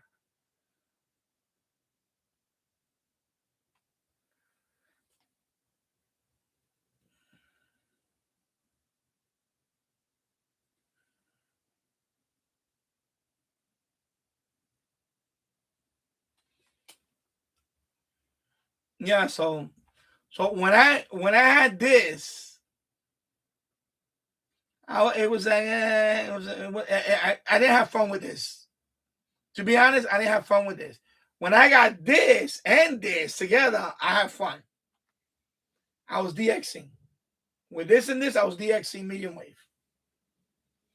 I was DXing medium wave. I was picking up shortwave. I was doing good. It was good. It was not compared to this. This was way better. But it was okay. It was not bad. It was okay. I was like, wow, okay. It was not bad. But this is hardware. And you gotta do an offset. You gotta type the offset. And then it'll but with this you don't do the Q branch. This is the Q branch. So this goes down to long wave. This. I think 100 kilohertz. I think it's 100 kilohertz, something like that. I forgot what it was. This one. But it's okay. It's still not that good compared. Now, a step up is this one. Then when I got this, that's when I was really hearing, better station. Because the problem with this is not really this, is this. This, I know the 4 has better shielding, but this one doesn't have, the shielding is not that great. That's the problem with this one, the shielding. So I will get images and all that shit. So yeah. But the version 4 should be a lot better. It should be a lot better. But anyway, the frequency range is 500 to 1.7 gigs. So for example, so that means you're going to be able to, so that means you could do a lot of things now. You could do a lot of things now. Now you could, first thing you could do is, of course, the weather band, air band. Yeah, aviation band, air band. Now you got the air band, weather band, 2 meters, 2 meter radio, ham radio, 2 meters. Marine traffic, 70 centimeter ham band, 70 centimeter ham band. You could track planes, ADSB, but you need a plugin for that. There's a plugin you need for that. Because that's another thing. Now you're going to learn about plugins. The good thing about SDR Sharp, I don't know about SDR++. SDR Sharp has a lot of plugins. A lot. There's a lot of them. Out of all the SDRs, SDR Sharp has the most plugins. They have plugins for everything. They have plugins for decoding trunk signals, DMR. I think DSD Plus, you could decode DMR signals, DMR traffic. So when people talking on DMR, you can hear them. I don't know why you want to hear them anyway, but you can. Of course, you got a scanner. That's a scanner now. You can listen to the police. 475 megahertz, whatever. Radio reference. Go to radio reference. Look up all the frequencies. You can hear the cops. You got a scanner now. That's a scanner. The same thing as your E100. E100. All right, you got the Quansheng E100, the XH Data E100. Sorry, XH Data. Same thing. Yeah. So now you can listen to the cops. You know, they still have a couple of analog signals, citywide dispatch.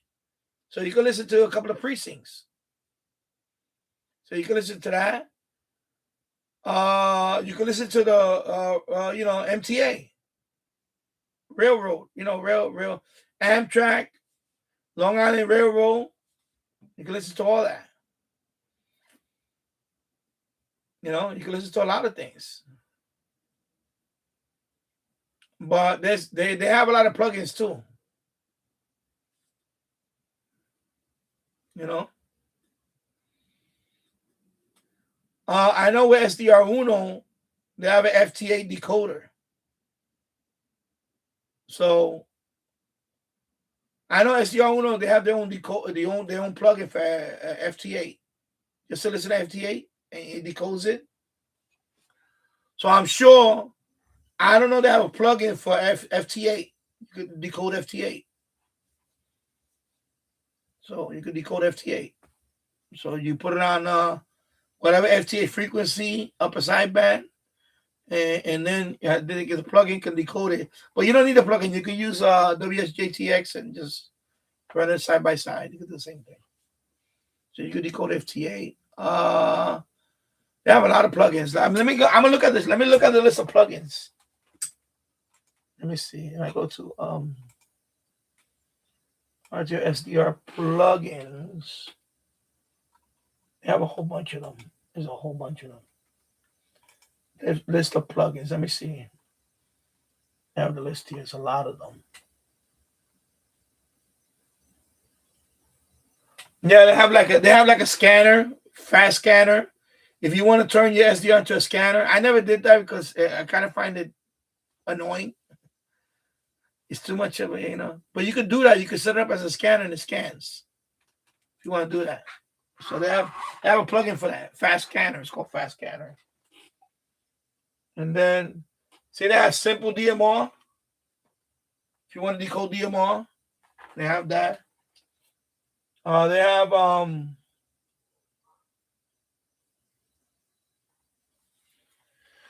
what they call DDE plugin for weather track, WX track. They have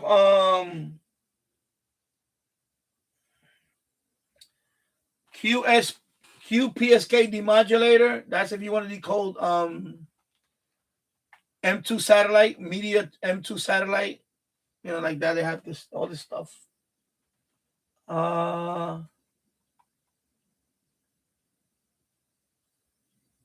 They have some other stuff like the CTCSS detector squatch.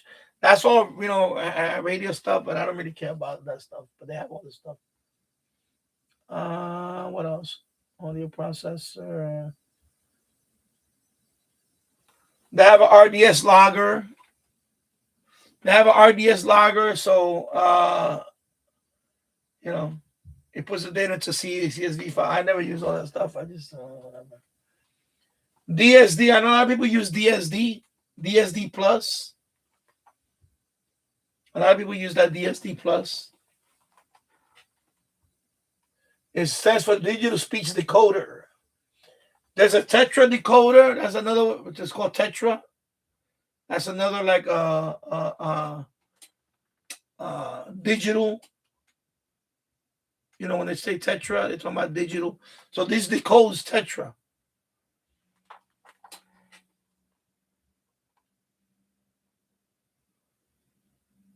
They even have one for PAL CCAM TV plugin. So it's like like TV. Yeah, it's a lot. They have a lot of plugins. It's a lot.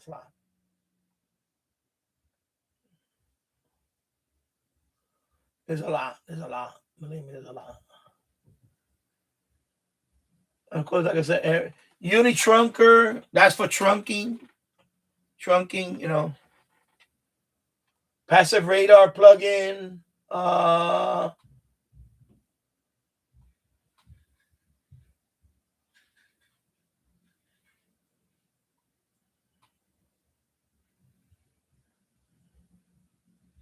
Cat control. Cat control is like, for example, if you want to link your SDR to a ham radio. So so that becomes like what they call a pan adapter. I never done that. I don't really care for it. My radio has an SDR built in, so that's why I never did bother with it. My Yaesu is an SDR. If you look at the screen, it's SDR, right? So, and also my G90 is also an SDR radio. It's a ham radio, but it's SDR ham radio. So, but if you had an old radio and you want to like control it on the computer, so it uses your SDR as a pan adapter. They call that a pan adapter. You can do that too. I never really did that. No need for that, but yeah. If you ever get a ham radio and you want to do that, you can, but I wouldn't do it.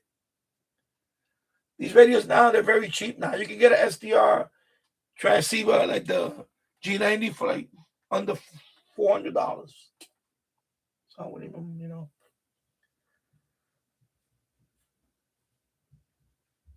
Yeah. There's others that don't work, but there's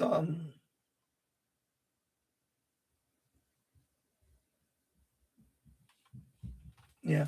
See, they have ADSB plugin, but the problem with ADSB, I think what happened was, and it happened years ago. The problem with ADSB, when I first got this one, ADSB was available, but then I don't know what happened that they blocked it. So that frequency ADSB, I think it's blocked when they made these, because I don't know what happened. It was some kind of I don't know exactly what happened, but basically they separated because they sell ADSB only sticks that they're basically only for that frequency. So that's what happened. I think they didn't want to offer ADSB here no more, or something like that. I don't know exactly. Anybody can explain to me about that? I remember this is years ago, and when you buy these now, I think the ADSB portion is like the plugin is old. It's old plugin. It's old, but because now they have ADSB sticks only. You know what I mean? For tracking. That's for tracking planes. Now this SDR doesn't have that issue. They have their own ADSB plugin for SDR1. There's a plugin for this. But for this one, the plugin has been discontinued years ago. But I think the reason was because they wanted to go commercial with ADSB only. You've seen them. They say ADSB. Some of them are coming green and different colors. And it's ADSB only. It's ADSB only. It's that frequency only. And, I don't know what happened. It was a falling out years ago or something happened. Somebody, I don't want to look it up, but somebody, I remember there was a small, when I first got this radio, that you can do ADSB. And then I don't know what happened that they just got rid of it. You couldn't do it. And I just gave up on that. I said, whatever. But I think what happened was, I think there was like I don't know, it was a falling out. I don't know exactly what happened. But now you see ADSB sticks only. Like that company, Noelec, they make ADSB sticks. So it's just ADSB. So that's for tracking planes. And you've seen that here. When I did ADSB with this. I did ADSB with this one. This one, I did ADSB. With a disco. So you run the plug-in, and then you have to do another thing that outputs the file to the browser. And then, it tracks the planes, and then you see the map of all the planes in your area. It's pretty cool. The ADSB tracking thing is pretty nice. So that's something you might want to do too, especially you live right there near the LaGuardia. You're right next to the two airports right there. Oh my God, I can imagine all the air traffic. Oh my God. And ADSB antenna is small. It's like this small. You put it out in the window. That's it. It's this small. It's a real short antenna because 1 gigahertz is like this. ADSB. You can put it right on the window. It's a mag mount. I have one up there. It's a little mag mount. You've seen it before. I showed it to you. It's real small. Mag mount. You put it, that's on top of the little window frame. Right there, ADSB. And you could probably use that antenna for other stuff too, like, like a scanner antenna, one of those. Or get a telescoping whip with the base. And then you can adjust it. Because that's what I took when I went to Indiana. I took the I took the CB mag mount. That's what I took. The CB mag mount. That's what I took to Indiana. Right there. I show you. You seen that? Oh my God. I dropped the. Sorry. Right there. See the CB mag mount? That's what I took to Indiana with the SDR. So I use that antenna for FM, for ADSB. It worked fine. I mean, is it tuned for that? No, but it worked. I mean, it worked enough that I was able to track planes and all that. FM too, it was okay, So if you could get a CB mag mount, I think I paid like $15. I don't even forgot Walmart years ago. I got that one from Walmart. That one has a big magnetic base. I put that one in the window. You're gonna need that one. Of course, that one has SO239. It has enough coax. But that one you're gonna need an adapter, obviously, from SO239 to SMA. So you're gonna need something like this. For that one, you need this adapter. Like something. Well, not this. But you need it with the female. See, SO239 to. And then here's female. And then it's going to go. And then the mag mount. So if you get a mag mount, that's good too. By the way, mag mount, CB radio. Right there, CB radio. So if you get a mag mount, you could listen to CB radio. When I bought my first scanner, before I had the disco, that's what I had on the roof. I had the mag mount outside the roof with coax. I was listening to the VHF, UHF, and all that with the mag mount. So, if you get a CB mag mount, you can use that too. That's the one I took. That's what I took to Indiana. I took that one. I took that little thing, but I wound up using this one, the CB mag mount. That's what I wound up using, and it worked. It worked fine. I did an FM band scan. Indiana. I remember Indianapolis. I did a band scan. I heard some, of course, I also airband. I heard airband on that. It was fine. It was okay. It's not tuned for it, but it's okay. Yeah, it was fine. Yeah, I know MetroCard. I got one over there. Yeah, my brother gave me like 3 of them. He gave me like 3 of them. So you can use a CB mag mount. But yeah, I will get the MLA30 first. I will get that one first. And that's going to run you about 40. If you shop around, you can probably get it for about $45 or under $50. So when you get that, put that together. Because if you get the AN200 and you plug it in, you're gonna need a 3 point. Where's my what I did with it?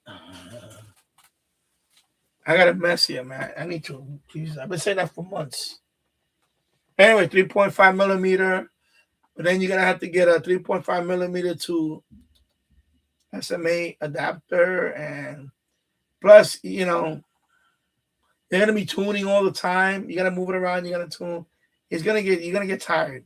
MLA30, you just rotate the antenna and then lock in, and that's it. It picks up the signal. In the boiler room, one of my first loops I made was a hula hoop loop. The first loop I made was a hula hoop loop and I ran like three round, three wire like 3 times. I ran around there, and I put a balun. I had a balun, and in the boiler room, that loop and my DX 80 my SS data the 808. I was able to hit Cuba on 530.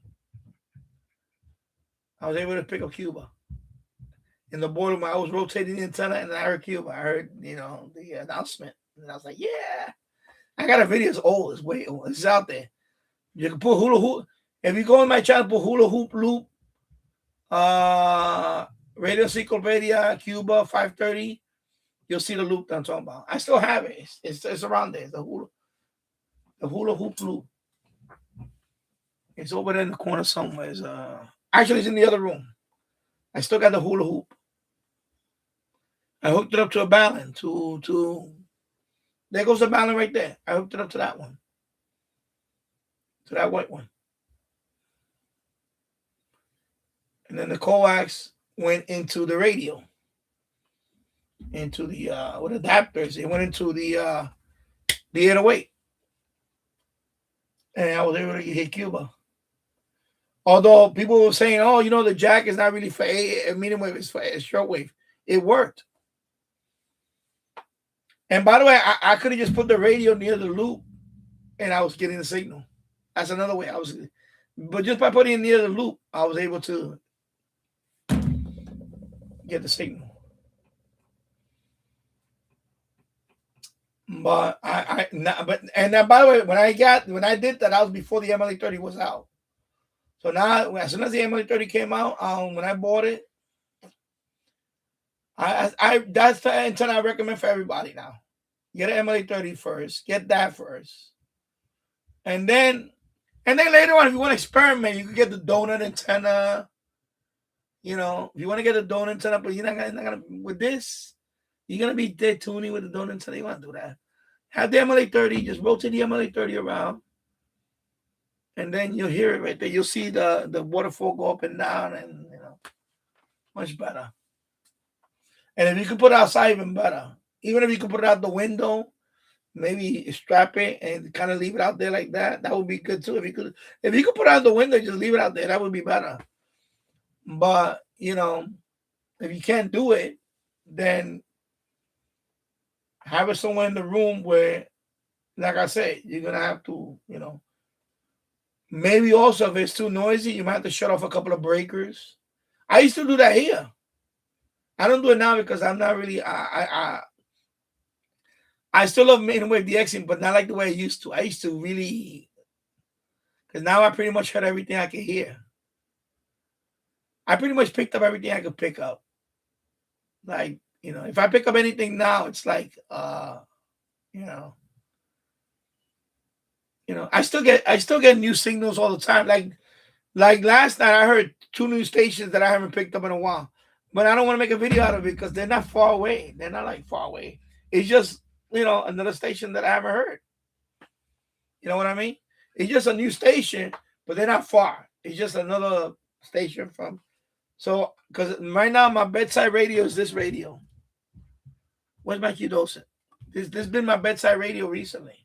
So now I lay there and I just be rotating in. I hear, like 730. I was hearing 730, and it wasn't even in French. I was like, okay, that's not Montreal. That's something else. And I was like, but and I fell asleep. And I was, and I rotated. I put another station on, Also that one, yeah, I use that one too. The 608. When I go to bed, I have it the 608, and that one does pretty good too. The 608, if you move it around at night when it's quiet, it's a little DXer. It's a little DXer.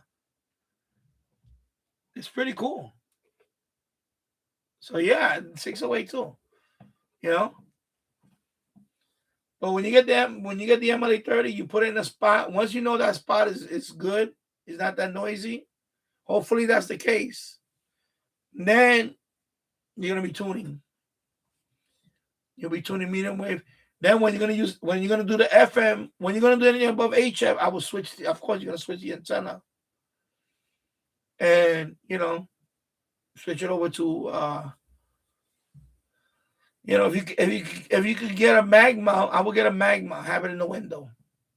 That way you can switch it like that. Just take it, switch it. Like if I travel, I'll take the mag mount again, because that mag mount I can take it apart. It's a couple of it's like Allen wrench screw. I could take that piece out, and that's it. And by the way, the base, you could unscrew it, and I can put everything away. So that mag mount comes apart easily. So it's not like that when I travel. It's 1, 2, 3, 4 pieces. So I know if I could recommend, I recommend getting a mag mount like that for your FM and for your VHF, UHF. I would just get that mag mount for that. So for the HF, get not the U. For the HF, MLA 30. For VHF, UHF, if you don't want to be doing this, all this telescoping, I would just get a mag mount. Get a mag mount. And then that way, is it tuned for every band? No, but it's going to pick up most of the stuff. When I say most of it, I mean, it's going to pick up some stuff along the way. Until you can get something more, they have a mini disc cone. They have a disc cone that comes in a base. It's a small disc cone. You can put it like on the windowsill. So they have a mini disc cone if you want to get something like that. I've seen them, but I don't, because I have a regular disc cone on my roof. But they have mini disc cone that you can put them indoors, right in the windowsill. It's cute. It's a miniature disc cone. It's like for indoors. Miniature disc cone, or or you get a telescoping whip with the base. That way you could adjust it. Like if you're doing, there's a mini disc cone. I saw that a few years ago. Let me see if I see one. Let me look for one. I'll tell you right now. Mini disc cone. I saw it. I think the first time I saw it was on eBay or mini disc cone antenna. It's like for indoor. I saw it before.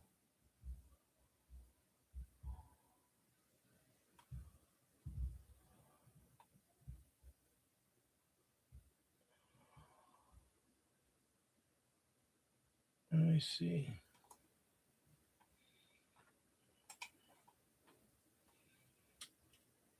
Indoor disc cone. I think it's called indoor disc cone antenna.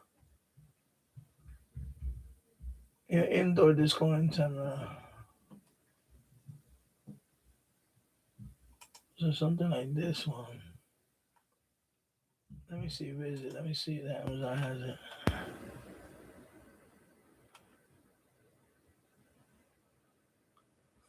Yeah, but it's not cheap. It's $98.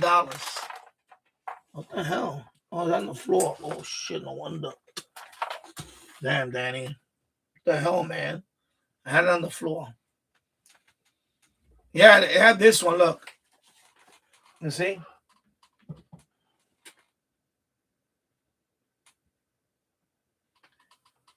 Let's see. Mini disc cone antenna, portable omnidirectional antenna. But I've seen one that's cheaper than that. That's the high end one. But I think AliExpress has clones like that. And that's a mini disc cone. So something like that, you put it on a base. It's that one goes up to let me see, what is it? He says 100 to 1600 megahertz. So 100 megahertz. So that's the middle of the FM band, all the way up to 1.6 gigahertz. That one, disc cone. So that's not a true disc cone. It's not gonna do HF, like the CB band and all that's not gonna do that. I don't think. That's what it says. Yeah. So that one is 100 megahertz, up to 1.6 gigahertz. And that mini disco. So, you know. But I seen them. If you go on AliExpress, I think AliExpress has them cheaper. But I don't know how good they are. You know, I don't know. But yeah, they have that, man. But I like the mag mount because that's $15. The mag mount, $15, and I did ADSB on that. ADSB is 1 gigahertz. ADSB is 1090 megahertz. And that mag mount, I was tracking planes on that mag mount. Okay? Tracking planes. So it works. I mean, it works. Is it tuned for it? No. But it works because it's not that long, but it's not, you know, it's enough that, you know, especially you're right next to LaGuardia. You're not gonna need anything. Like me, I'm further out, and I was still able to get air traffic.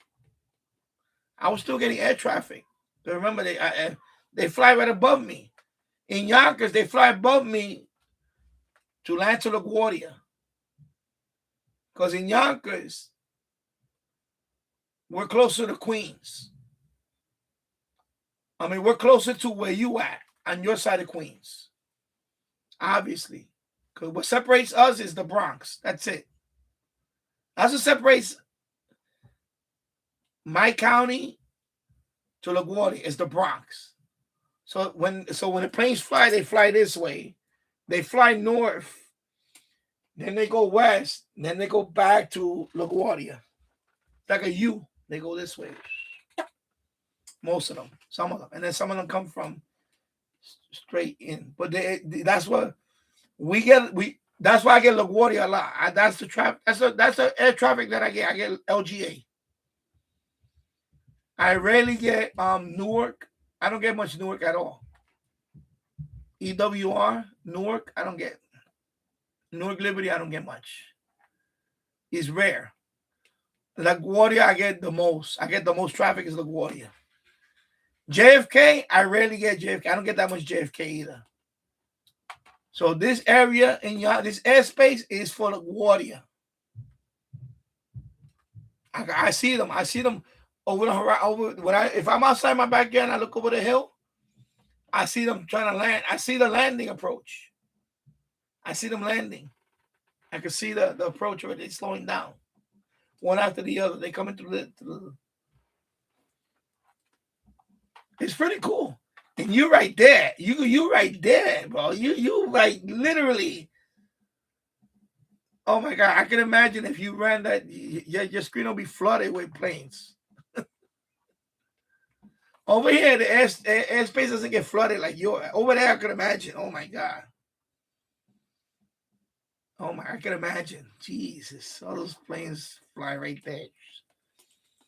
You will have like your screen will be full, like all planes.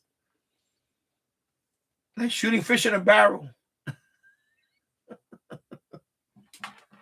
Yeah. Over here, we get them.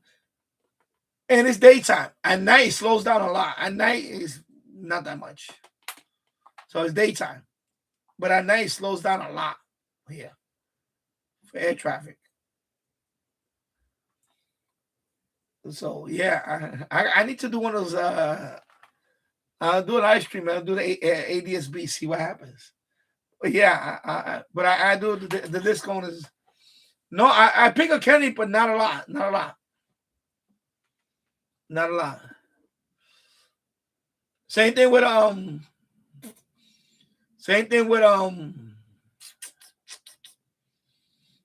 the airbag. I get a lot of LaGuardia traffic. Most of the audio is LaGuardia because they're right above me. All these are planes that fly. They're all either coming out of LaGuardia, but most of it is approach. Most of it is approaching to LaGuardia. That's where I'm at. I'm right next to the Hudson.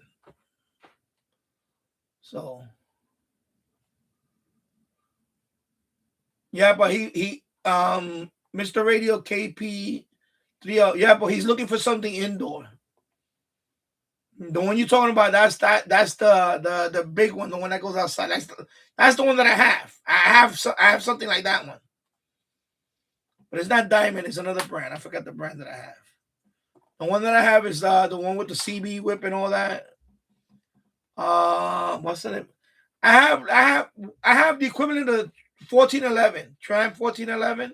That's what I have. That's what I have on my roof. That one is pretty, big.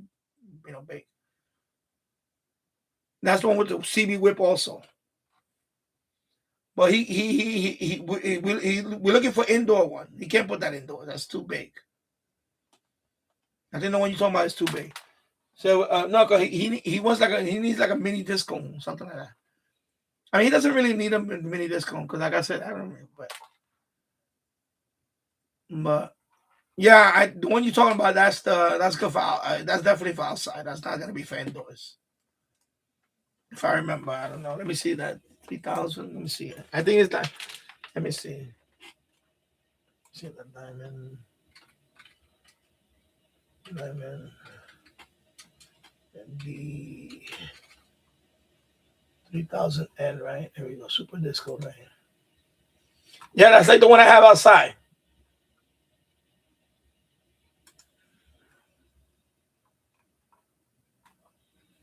Yeah, that's the one I have outside. I have the same one. But except mine is and it's the same thing. See, yeah, right there. 25 to 3 gigahertz.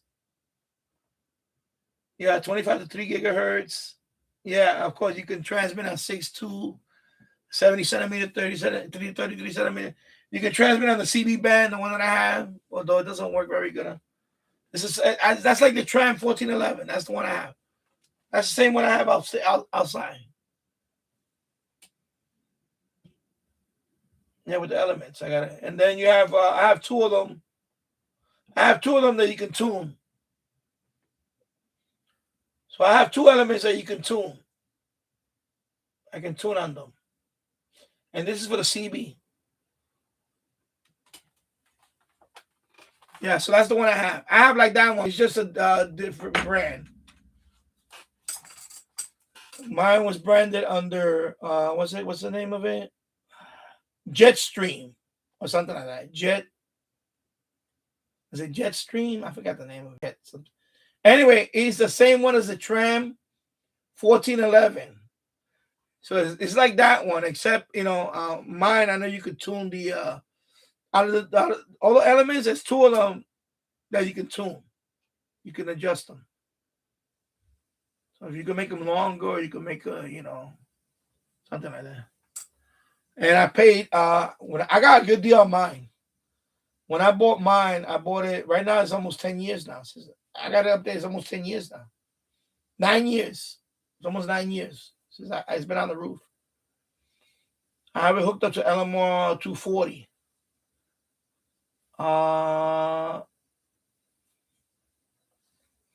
9 years. I think I got a good deal on it. This is years ago. I got it for $59.99, something like that, on eBay. $59. That antenna goes up to $100, and I seen that antenna as high as $130.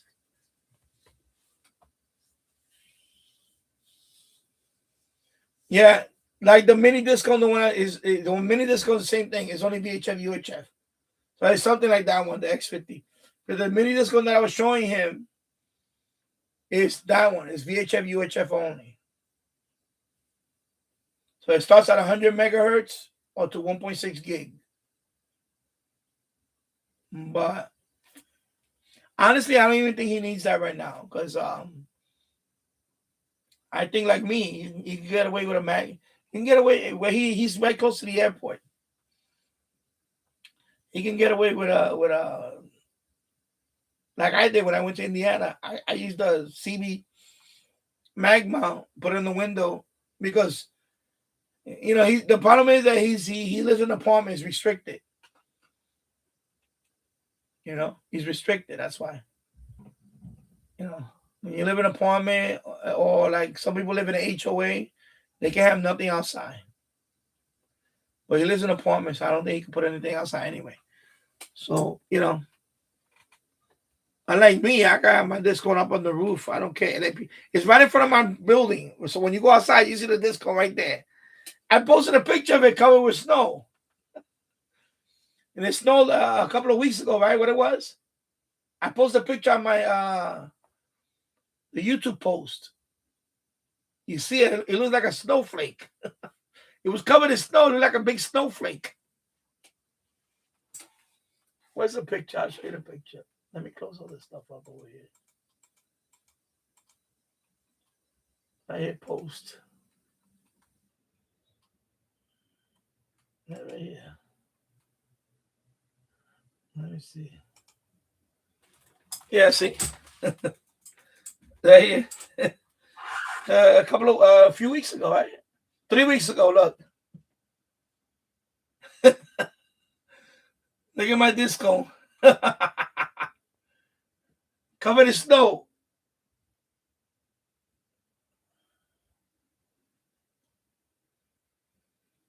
That's my disco right there. Covered in thick snow and ice.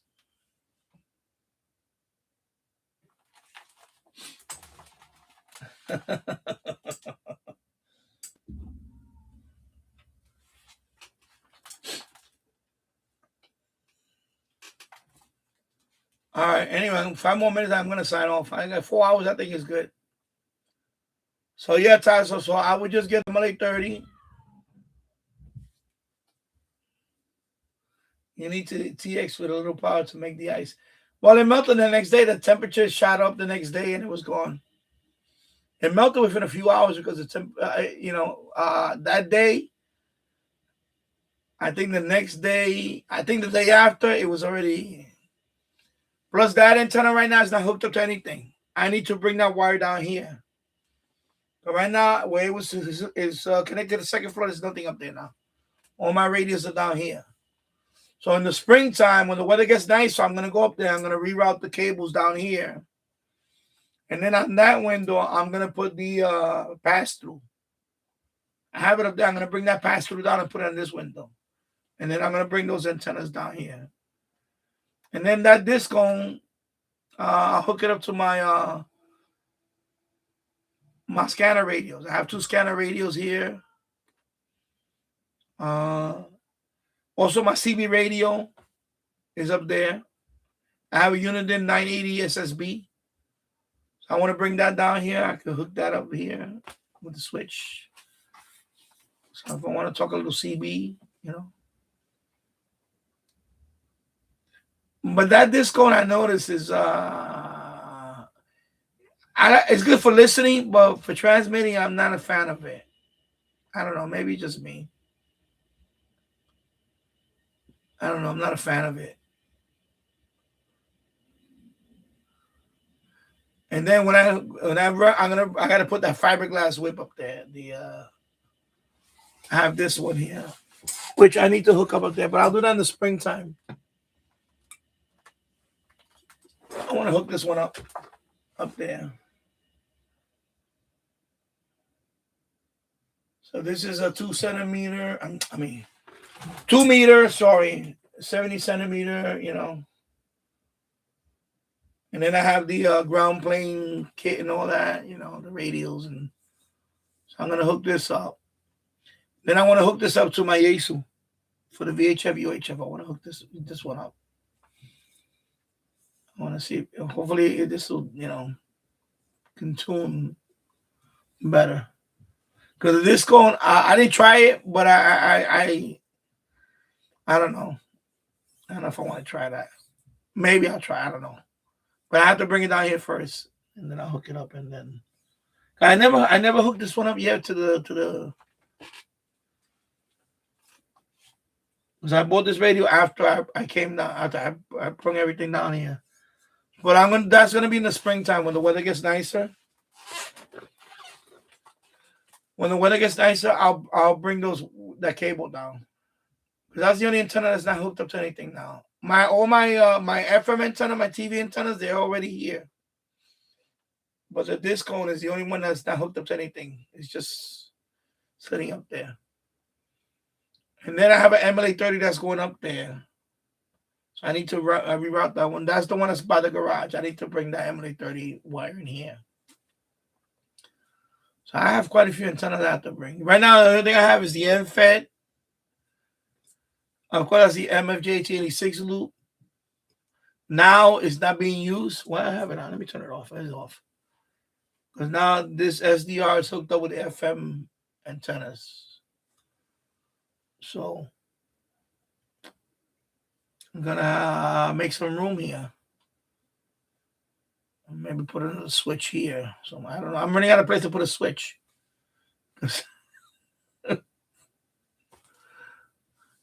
I gotta find a space. Maybe up here. I'll put a switch up here somewhere. I don't know. We'll see. But I definitely gotta bring those down. But the AC is staying there. My neighbor just gave me another AC. They were gonna throw it out. It works, but nobody wanted it. So my neighbor said, "You want this AC?" I said, "Yeah, it works. Yeah, okay." So I'll keep it on in case that one goes dead. I got another AC in the garage. So that AC I had to cover it with plastic bags and all that because we're in the winter time, of course. But that one is gonna stay there until that one goes dead, and then I'll put that one. So the antenna pass through is gonna come through there. I'm gonna see if I can bring it through there. I mean, I could still bring the disco. I had it before. Years ago, I had the disco coming through here. I can still do that too if I want. Maybe I'll do that. I don't know. Yeah, let me see how I probably won't need the pass through. I'll just take the pass through out the window and keep it. And that's the only antenna that I have to bring down here is the wires to the disco. But I was thinking about taking it apart and clean it and then put it back because it's been 9 years. 9 years is up there. But it's a good receiving antenna. It is a very good receiving antenna, I got to say. It is. I picked up, everything on that thing. I even picked up WWVB with that antenna. All the way down to VLF with this SDR. With this SDR and that disco, one night I heard WWVB on 60 kilohertz with that disco. He just picked it up. And I also picked up 100 kilohertz. I got that on video too. By the way, that signal is gone. They decommissioned that years ago. LoRaN, L-O-R-A-N, LoRaN. I picked up that signal with the disco. That same disco picked up LoRaN at 100 kilohertz. Same SDR. This guy. 100 kilohertz. I picked up. Yeah, I picked up LoRaN. It's crazy. Yeah, the disco. Of course, that disco I picked up. What else? Of course, it's not tuned for all that, but I picked it up. Of course, HF is okay on HF. It's not bad. I had the disco hooked up with my Grundig Satellite 750. I had that hooked up to the disco. Nice and clean. Clean signal. Nice HF. Picking up HF. Shortwave. Shortwave stuff out there picked up. Not bad. Pretty good. All right, so I'm going to sign off now. Everybody have a happy Friday. Have a great weekend. And I'll see you soon. Take care. Have a great day, everybody. Have a great weekend.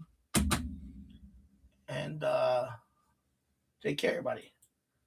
Have a great weekend. Bye-bye.